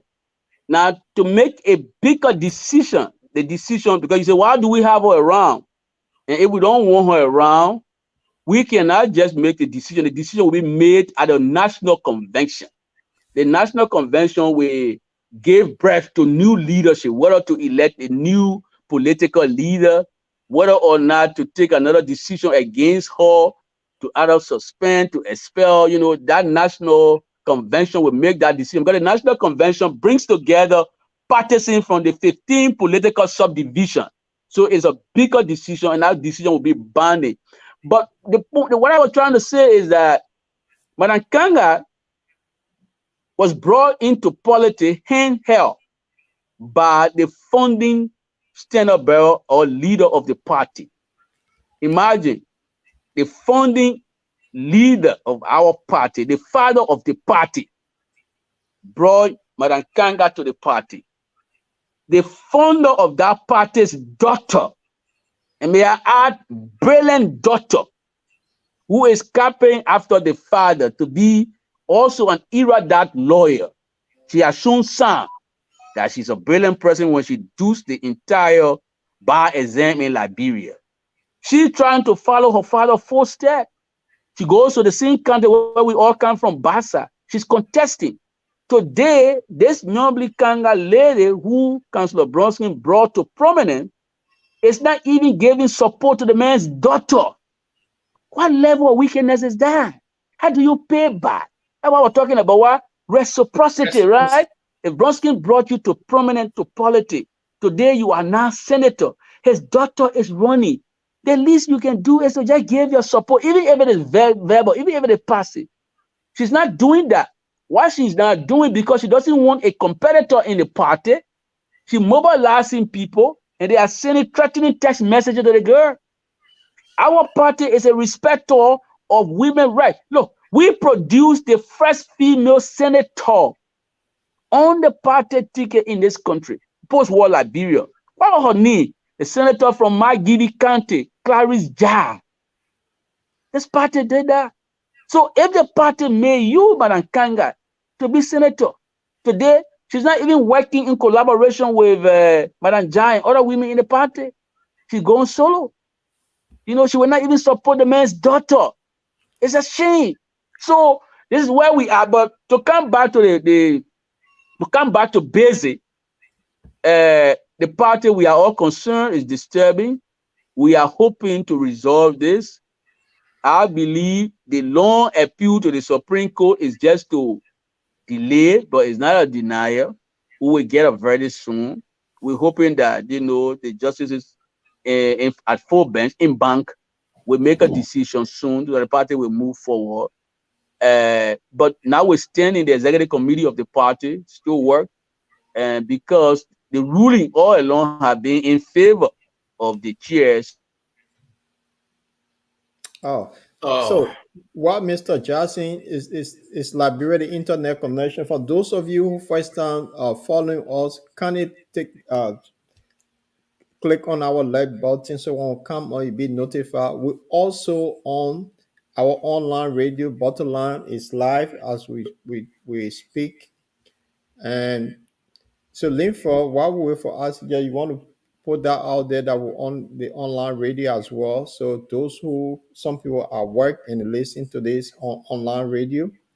Mr. Jackson, I think we need to transition because we've been here a little Thank while you. now. So Thank okay. you. Okay, just by way of announcement, we are simultaneously broadcasting on our bottom line radio. Is online. In case you do not have the time to sit and watch us, you can just put your headphone on and you follow that link that is rolling on your screen, and you will follow us. We are broadcasting at the same time. Okay, Mr. Jackson, Yes, we sir. see that the house is getting hot now. I can see. But let's No, but let me tell you the joke. Let me tell you the joke. uh, I've been away from country for like almost 7 years, 6 years plus, right? I know, my man. I said, And where you want to go? You're not using the heat. so when I came back, I tried to, because everything here looked like not being repaired or service for a long time. I put the air conditioner on and I just see water seeping out of the thing. Instead of sending cold air, just sending water down. So I've been trying to track the gentleman to repair the air conditioner. We haven't seen him yet. So it can be really hot here, right? I know. I experienced that when I was there lastly. But let's transition. We're talking about Yeah. unity part. I mean, we're talking about unity in the Liberty Yeah. Party. But let's Yeah. look at something that Mr. Cummings said. Let's start out in with something that Mr. Cummings said during an interview with a local radio station or local television station recently in Liberia. Mr. Cummings was asked this question about the delay in the electoral process, ranging from the voters registration, the census that will, of course, make us to know the strength of our demography and the rest of it, all being delayed.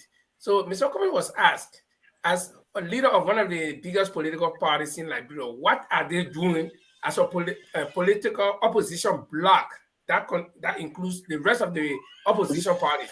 And Mr. Cummings said he's going to take an initiative to make sure that he can inform the rest of the parties so that he can come as a united front to press the government so that the government can implement all of what are stipulated within the schedules of the elections process in Liberia.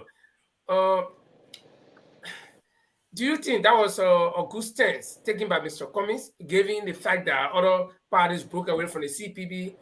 Do you think he's going to make any headway? Absolutely. Absolutely. I think the call was well.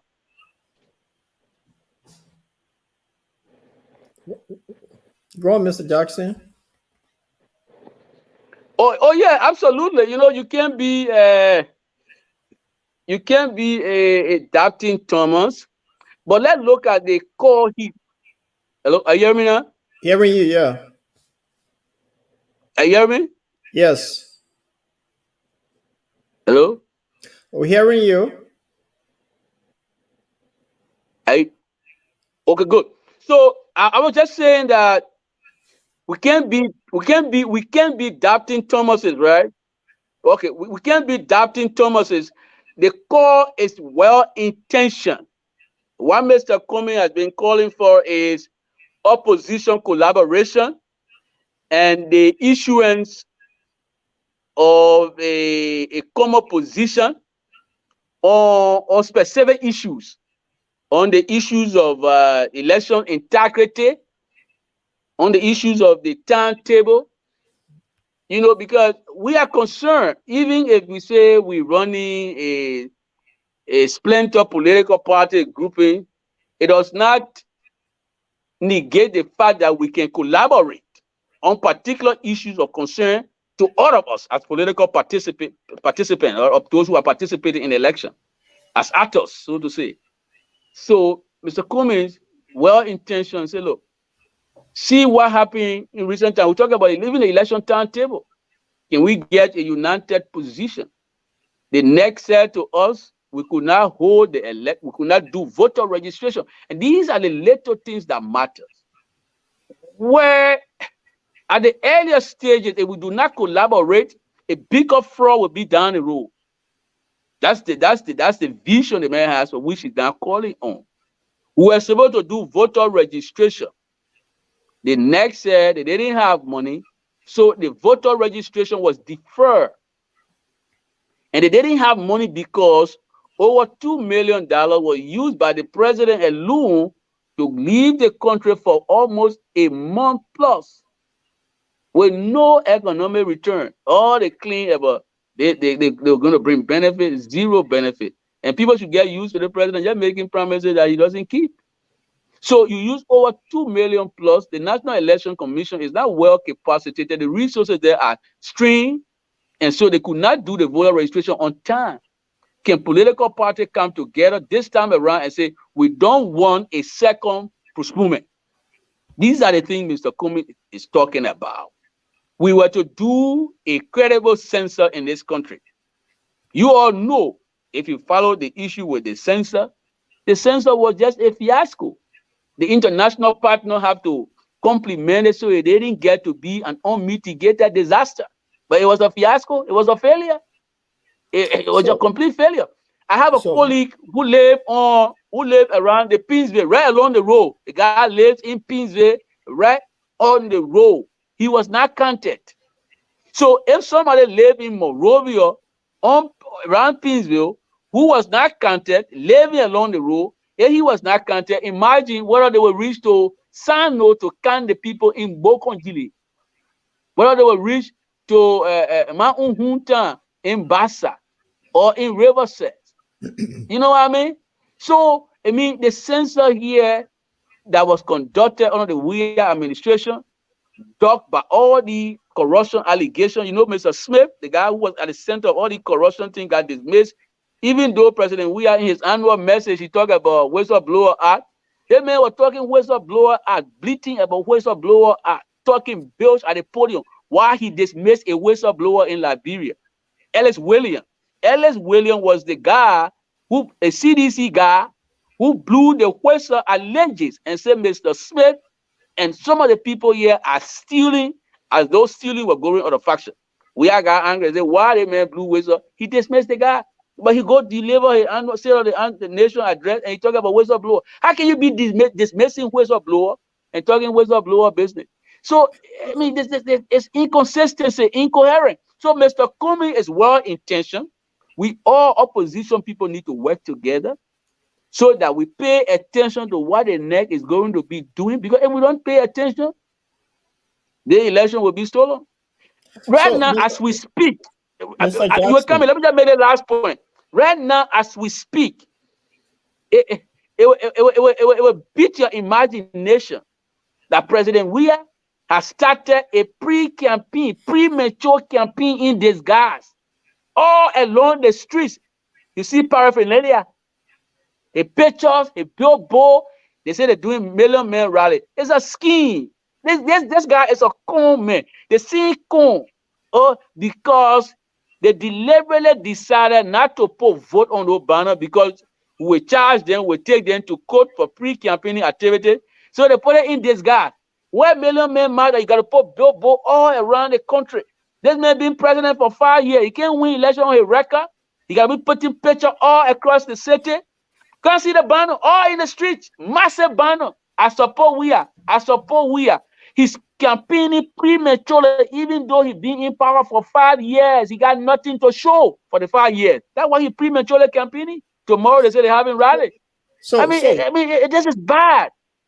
So based on what Mr. Cummings is talking about, Mr. Jackson, based on our note, the election commission voter registration have not started yet.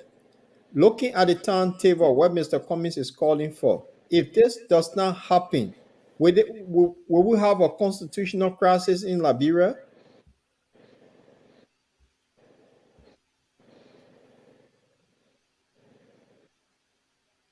Can you hear me, Mr. Jackson? I don't think he got you. Mr. Jackson, do you hear us? Slowly but surely. So I said based. No, I got him. Okay. I got you. I said slowly. I'm answering your question. Slowly but surely we'll be dragging towards. Yeah, I got you. I got the question. So my response to that question is yes, we'll be teetering on constitutional crisis because we'll be slowly going against the stipulated time to hold this election. If we start deferring as a result of President Weah and his people pillaging the national coffer and not giving priority to the democratic institution like the NEC that's supposed to serve or conduct a free, fair, and transparent election, then it's going to be problematic. It's going to be problematic. This government, I'm not too sure whether they have too much confidence in themselves, because anybody who has confidence in himself or herself, having served for 5 solid years, you're going to be engaging in pre-campaign activity, premature campaign activity in disguise and call it rally. He said, I suppose we have 1 million miles, and even at that, you printing banner and billboard. This is pathetic. It shows a sign of desperation on the part of the CDC and Mr. Weah that they have performed so poorly that they want to cheat in the process. And that's why Mr. Cummings is saying, let's work together. Let everybody work to put aside our differences. We can disagree about small things, petty squabble here and there, but let's agree on the bigger thing to hold. Oh. So wow, this is internet, a Liberia. This is a Liberia we're talking about. the Where, 21st century Liberia. yeah, where you can be in the middle of a very important discussion, and all of a sudden you find I yourself believe in this time, in this totally era, this blacked out. internet problem. Yeah, but guys, I'm on the Irish. Mr. Jackson is trying to come back, but on the Irish, it's a good show, and let's see, you can welcome back Mr. Jackson. On the Irish, it's a good show, like I said. So Mr. Jackson, do you hear us? Yeah, I'm hearing you guys. Thank you. I think you're getting very clear now. Very clear now. Oh, okay. But you're talking about this government having confidence in itself, but you can. Anybody, any political observer, or even the ordinary Yakbalo walking in the street can see that this government has lost it all. And so they will do everything. They will be desperate to do everything to see if they can get it back. Now, I listened to Prince Johnson's senator of Nima County, who has been in a collaboration with the CDC, his party, the MDR. Now he has stepped aside from the party leadership, and Mr. Jeremiah Kun, or Senator Jeremiah Kun, has taken over. But Prince Johnson is still in the background, pressing a button somehow. Now, Prince Johnson has been at the throat of the CDC in recent time.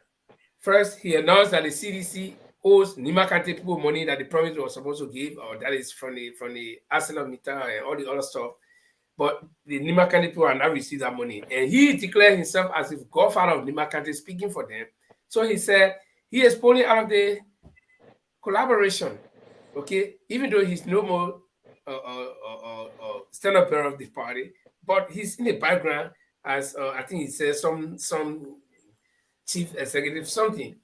Now, after he made an announcement that they will not be supporting President Weah, few days after, he comes to accuse the government of President Weah of plotting to assassinate him and some members of his party. Now, this blows wisdom in the ears of a lot of people, because the first thing is, you were with this party all the time. The moment you declare that you're not supporting them again, Then you come in the same vein and say that they want to assassinate you. What do you see playing here as a political commentator, political observer? What do you is somebody playing game here? And remember that Prince Johnson is also sanctioned and for something called pay to play. And maybe President Weah does not want to go that route again. And Prince Johnson does not want to cut openly to do the same pay to play. So something is playing somewhere here. And they've been meeting though. Prince Johnson have been meeting Weah, but they cannot come to a compromise. But now the biggest picture is the allegation about assassination, which is a grave allegation. What you see playing here, Mr. Jackson? You know, I was on another show, I think last night, and I think I got another show to be on by 9. So, you know, I said what I said about this is Prince has his own reputation. And what I found a little disturbing, because there could be treason in what he's saying, right? But what I find disturbing is that the level of insecurity in this country should have drawn the attention of Senator Johnson and his colleagues ever since.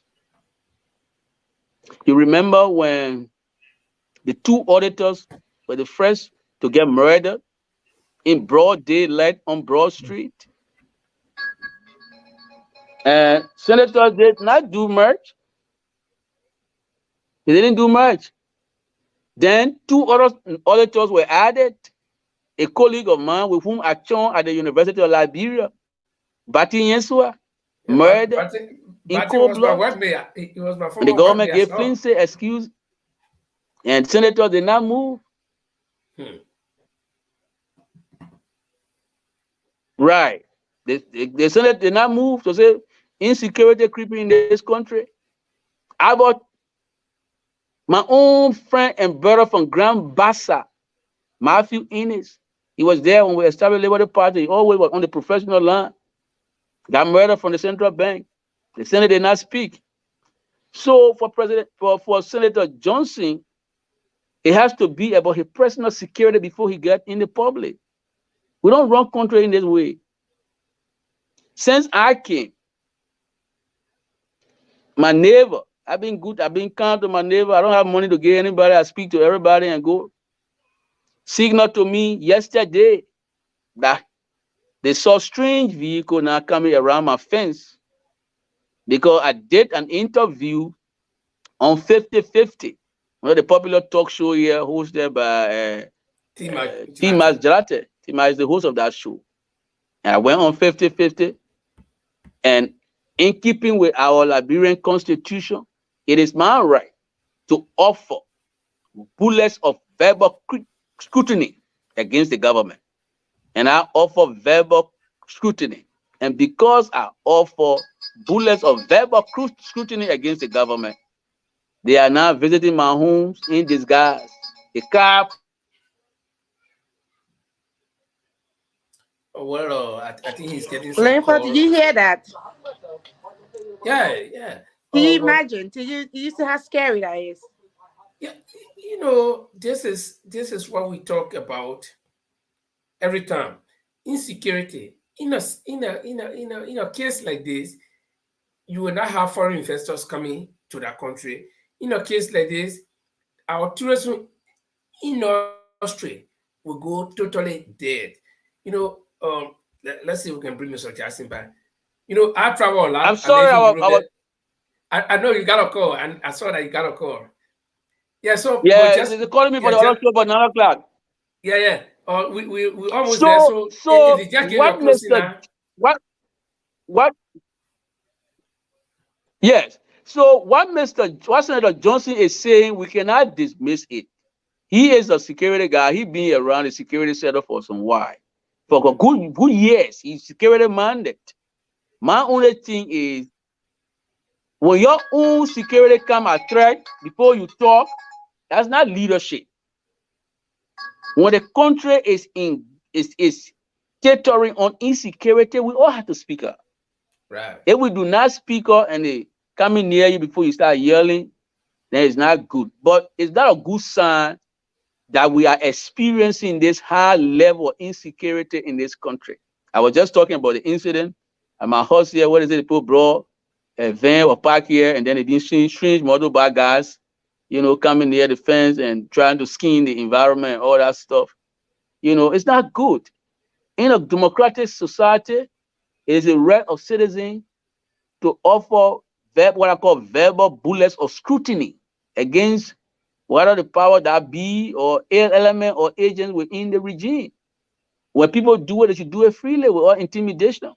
So if Prince Johnson exercising his right to say, look, I want to move away from the CDC because they're not doing much, and I think President Weah has lost his respect, his global respect, and I don't think I'm going to support it anymore. I says, right, he should not be intimidated. People should not threaten him, or nobody should, try to harass him or do whatever he's alleging. I can't dismiss it because I have sensed the insecurity.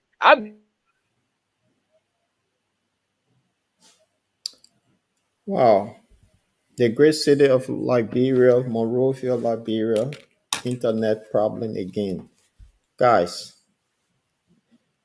okay, for those of you who first time following or kind of like our click on the like button so when we on you get notification. This is the bottle on Liberia. We're on YouTube, we're on online radio as well, so you can catch all on all the platform. Just click on the like button so when it come on you be notified. So for those of you, leave for you want to while we wait for he's back.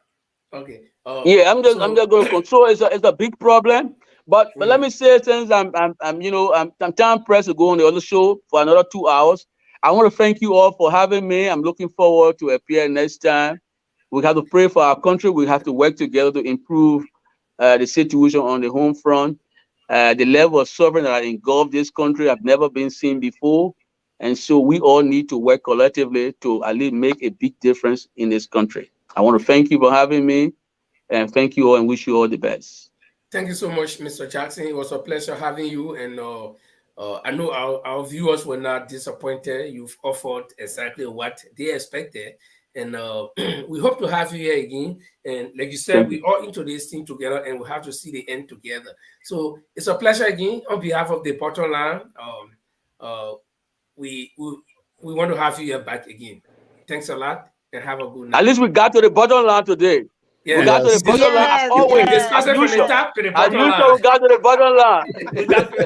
Thank you, Mr. Jackson. Yeah. Thank you. We definitely got to the bottom line, Jackson. Yeah. Okay, so guys, that's it. And Paul, you heard Mr. Jackson, and Paul, you wanted me to do something, but let's wrap up this thing with Mr. Jackson. You heard Mr. Jackson, Mary.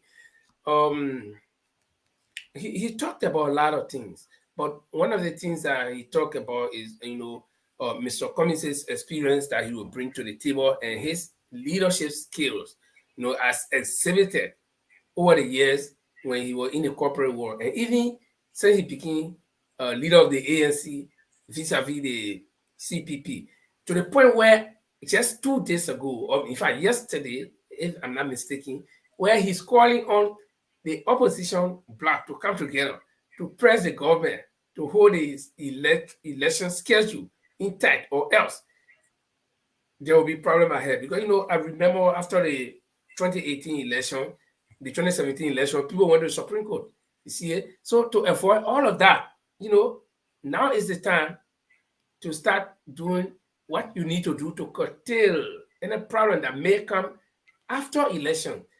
Okay? So I think those are just few of what I collected from Mr. Jackson. So I don't know whether you guys collected anything from his expose. Marie? There was a lot. I need to really dissect that because it was a lot. He's very driven. That's one thing I took from him. He's a very driven politician. And you can see the passion that he has for Liberia. And look at the last thing what he keep pressing on. Why would the president be putting all his picture all around the country if he's so confident that Liberia is for him this term? Why would he do that? I mean, he's a very hearted guy for Liberia. The only thing I didn't take away from him was whose side is he really on? Like he looked a bit in my eyes. I need to be careful the word I use. Like he looked like an empty supporter. In a sense, when I use the word empty, I mean in like I didn't get who he was supporting. Whether he was supporting Mr. Cummings or Mr. Boycott or Josh Weah. Definitely he excluded Josh Weah. He doesn't like Josh Weah. But I think when Paul asking that question, why is he uh, why Mr. Cummings? Why is he supporting Mr. Cummings? Even though he's from the Liberty Party, I Yeah. think he tried to explain. If Paul can bear with me, I think he tried to explain. Yeah. First he started with George Weah's failure and blah blah blah. Reason why nobody should re-elect George Weah. Then he came to Omen Boaka. He laid down the age factor and then the fatigue and having the same old experience for 40 years, he cannot bring in new ideas. So then he tied it in with Mr. Cummings and said Mr. Cummings is the alternative because he's first of all energetic and he has that experience, that charisma, and that leverage from the corporate world. So I think yeah, he leaned on the side of Mr. Cummings from what I heard from his explanation. Paul? Yeah, okay. Yeah, he is a strong supporter of Mr. Cummings, as that's why he said Mr. Cummings come with that energy. And the fact is that he will be able to travel the length and breadth of that country to make the case. And Mhm. with all the experience that he come with, that put him, and he gave example that somebody that was born from nowhere came to the white man country and worked their way up to the top. That is not something easy. We live in a white people country to even become supervisor for a clinic company. You know what that means? They will fire you. And for this man to just wake up like that, to go at the very top, something about him that Liberians, and that's what Mr. Jackson is saying, that Liberians not seeing. And he can't understand why they can't see this. And with the country need leadership, and Mr. Cummings now have all to take Liberia to that next level. And that's why he preaching. And so that's what I took from him. And he actually made the case that he called Omer Boyka to do the honorable thing to just say, look, of my age, let me back and support you. And you will go down in, he will go down in history. And that's what Mr. Jackson is saying. But his supporter, he talked about the hospital, the man who went for a small malaria or some headache. He spent 5 days in the hospital. As we get older, I played football before, but at the age of 16, I could run 4 5 hours non-stop. When you're getting closer to 25, you can't do that anymore. When you reach 30, you retire from football because your energy is gone. So that's the same thing. When you reach certain age, they set the rule at age 65, you retire. Because there's something in the Bible that says, once a man, twice a child. Mhm. You from baby, you grow to be man. And then as you get older, you start coming down, decline to be another baby. So it's what Mr. Jackson is saying here. You serve your time for 40 years. Give the other people the chance. And that's what he preaching. And I think it's a good thing. I do the honorable thing. Say, look, I will support you. Let me go down in history. And that's the point of making. So, in a nutshell, what he's saying, you got Mr. Weah, who have done so badly for the past 5 years. And then Omer Burka said for over 40 years. So, we're looking at the past, the present, and the future. And Mr. Cummings is the future. And that's what Mr. Jackson is trying to project here. Okay. Yeah. Yeah. Paul, we was it's like 2 or 3, 4 show back. We did had a discussion about. I remember what was talking. We even made it the example with the poke. And then we made an example with our work and our ages. Remember that Yes, show? yes, yes. So it's the same thing. It's like he just kind of like reiterating what we were saying. So Yeah. we all so I mean, Mr. Cummings we all have the same mindset. That's that's that's why it just concludes to me. We all have the same mindset going forward. We're seeing maybe what Joshua audience ain't seeing. Simple Yeah. as, because we had a show couple of 2, 3, 4 shows back. We had the same thing. The guy should just, I even say he should be a mentor and a coach. Instead of him running for office, let him bring that and give it back to someone who he has seen grow, and he have full grounded trust in them, and say, I will support you on this race, but I will be at the back of you. That would be a bit more better if the person, have the energy and the strength than for him to That's put himself in front page. yeah. Too dangerous. It's risky. Yeah, Well, but all I think the show was great. I mhm. did not know we should be having Perfect Key next week. Are you So sure? yes, Good. Orita confirmed that Perfect Key will be with us next week. He's another person, tough talker, and will dive into a lot of things. So the Orita will confirm that, and the flyers will be out. We'll give the Okay. date next week that Perfect Key will be with us too.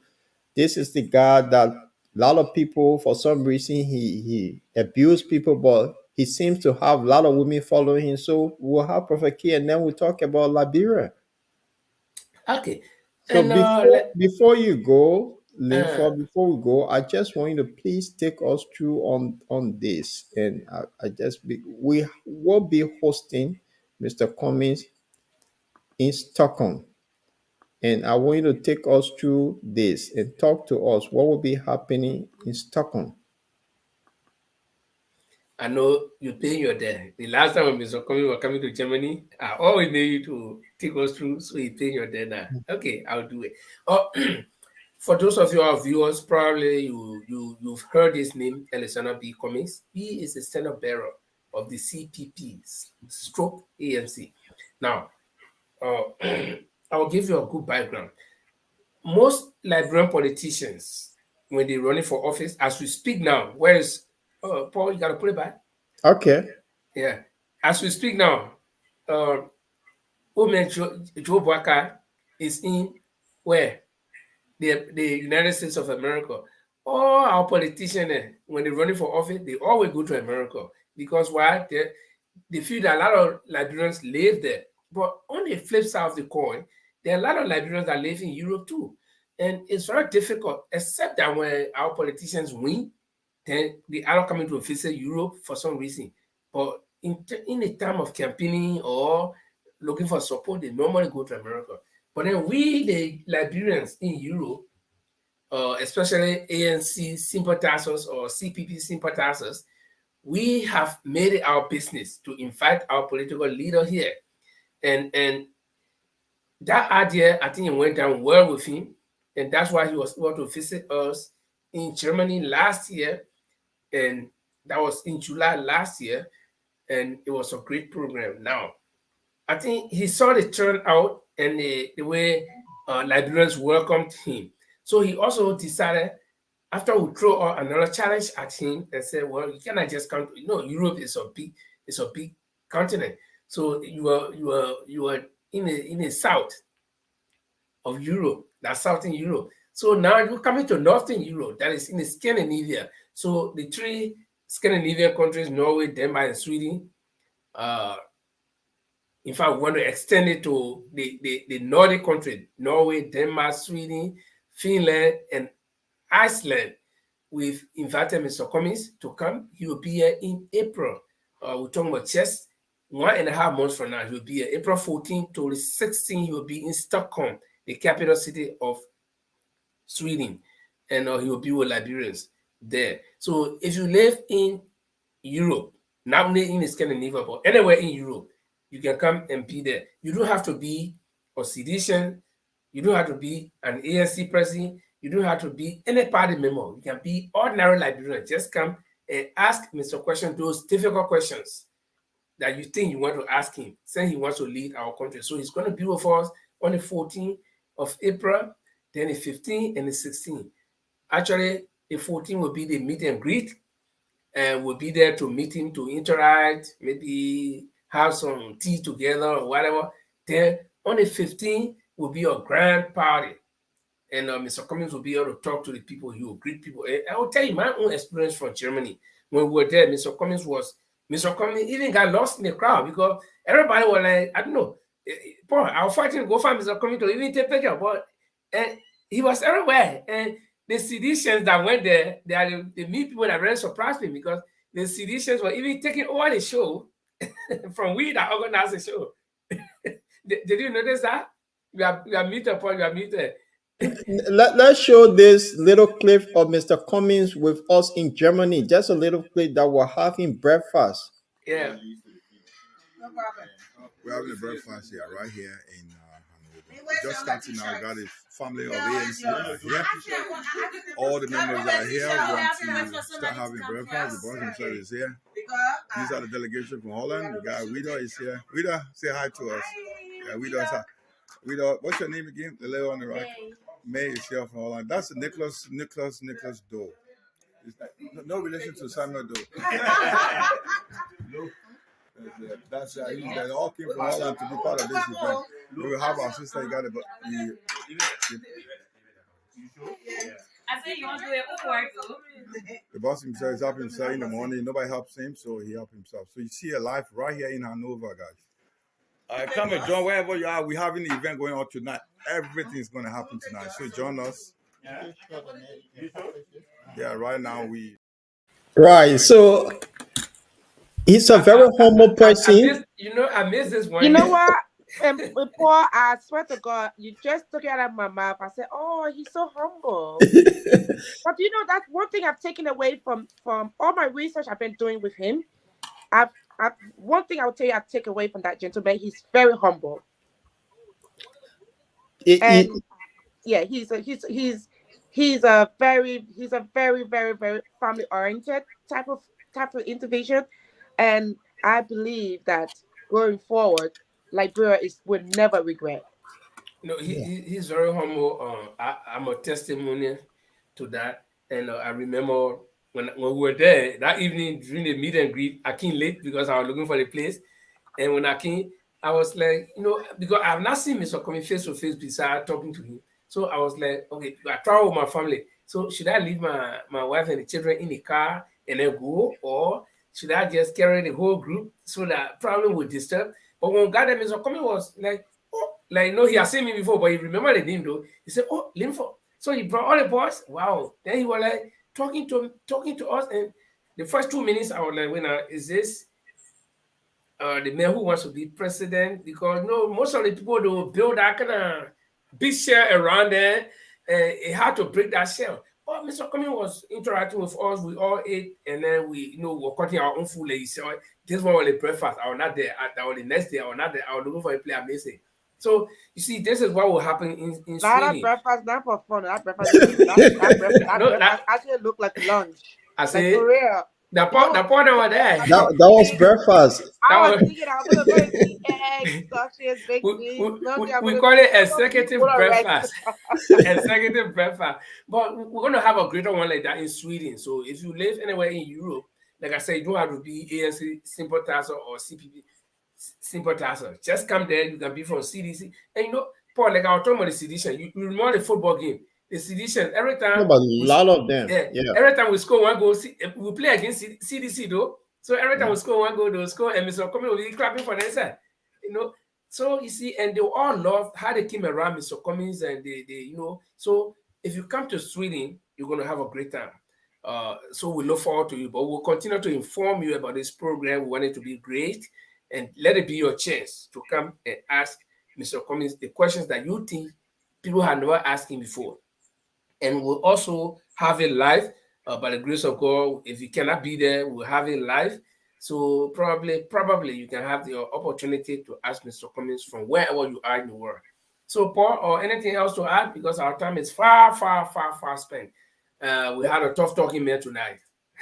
Yeah, there's nothing much to add. Yes, it was great to our followers. Come back. We'll be here next Tuesday. And as times go back into this election, the numbers, the days will increase. We're going to add more days on this. So broadcast, yeah, more broadcast, and we really want you to stick with us. Election is just around the corner, and we're pushing things. So we'll also have our correspondent pretty soon from Liberia. Should be broadcasting live on the borderline. So yeah, interesting time ahead of us. So I know I So see Marie, Marie, you have done exceptionally well and keep up the good work. So oh, we she's laughing for herself. yeah. my mom is on the show tonight, and she was a bit worried. She was like, when you go on the show, don't say anything about it. I said, but I'm not gonna Oh, say anything. I'm weird. There's That's is nothing we she say typical on the mother. show. Madam Kula Hey, Kemokai? yeah. Everything Yeah, we say, right? Langford. Everything we say on the show is evidence based, isn't it? right. It is. Yeah, that's what I told my mom last night. I say everything we say is evidence based. None of us gonna come and bring our personal business on the show. So, No. we're not talking nothing personal on the show, all right? But after all, she when they say hello, Paul and Marie. Okay, Yes. yeah, out of the show. So okay, guys, I think it was a great show tonight, and we look forward to Tuesday when Prophet Key will be here. Now, you know, when people hear they need Prophet Key, they checking. Prophet Key have been on the show one time, and it was cool. I think when Prophet Key was on the show, the only word he used that some people think that the bad word that he says stupid. He talked about something about Georgia and he says stupid. And when I grab him, he said, "Oh, I'm sorry, but that's not a bad word. Stupid is something that is not correct, something that is not just straight, that is not good. You know, it's not a bad word. It's just probably the way we use it in Liberia. Okay, I can tell Adya, I can tell Paul that I have an idea, but the idea, I think that's stupid idea. That means it's not a good idea, you know. So people can misinterpret the word stupid. But Prophet Key, Especially when he back was on the home. show, he was very disciplined. He did not use any bad word because we gave him our rules, and our rules here will hold for anybody. Yeah, Marie is just saying. Now, that's why I had to apologize to Mr. Jackson earlier because I used the word dysfunctional. You know. Yeah, but that was not bad word though. You know, it wasn't because it's a word. It's just an adjective, you know. Dysfunctional, something that is not functional is dysfunctional. Simple. Exactly. Yeah, because the way he was, you know, I couldn't use any other word, but I did apologize. No. He tried to. I don't think he took it personal, but he just tried to let you know that the part is actually functioning. Yeah. Okay. So, but you know, it's good. We need to wind down now, Paul. I know how you're taking us home tonight. Well, the thing is, we'll go this way that to play the number one hit from because Weah, everybody have been saying he'll be one-term president. So the university student decided to send him home, say they don't want to deal with any kind of buka dancer anymore. Right. On that note, we let the University of Liberia student take us home. And I'll see you guys next week, Tuesday. So to all our viewers, listen to the number one hit in the UK. Hey guys, everybody, let's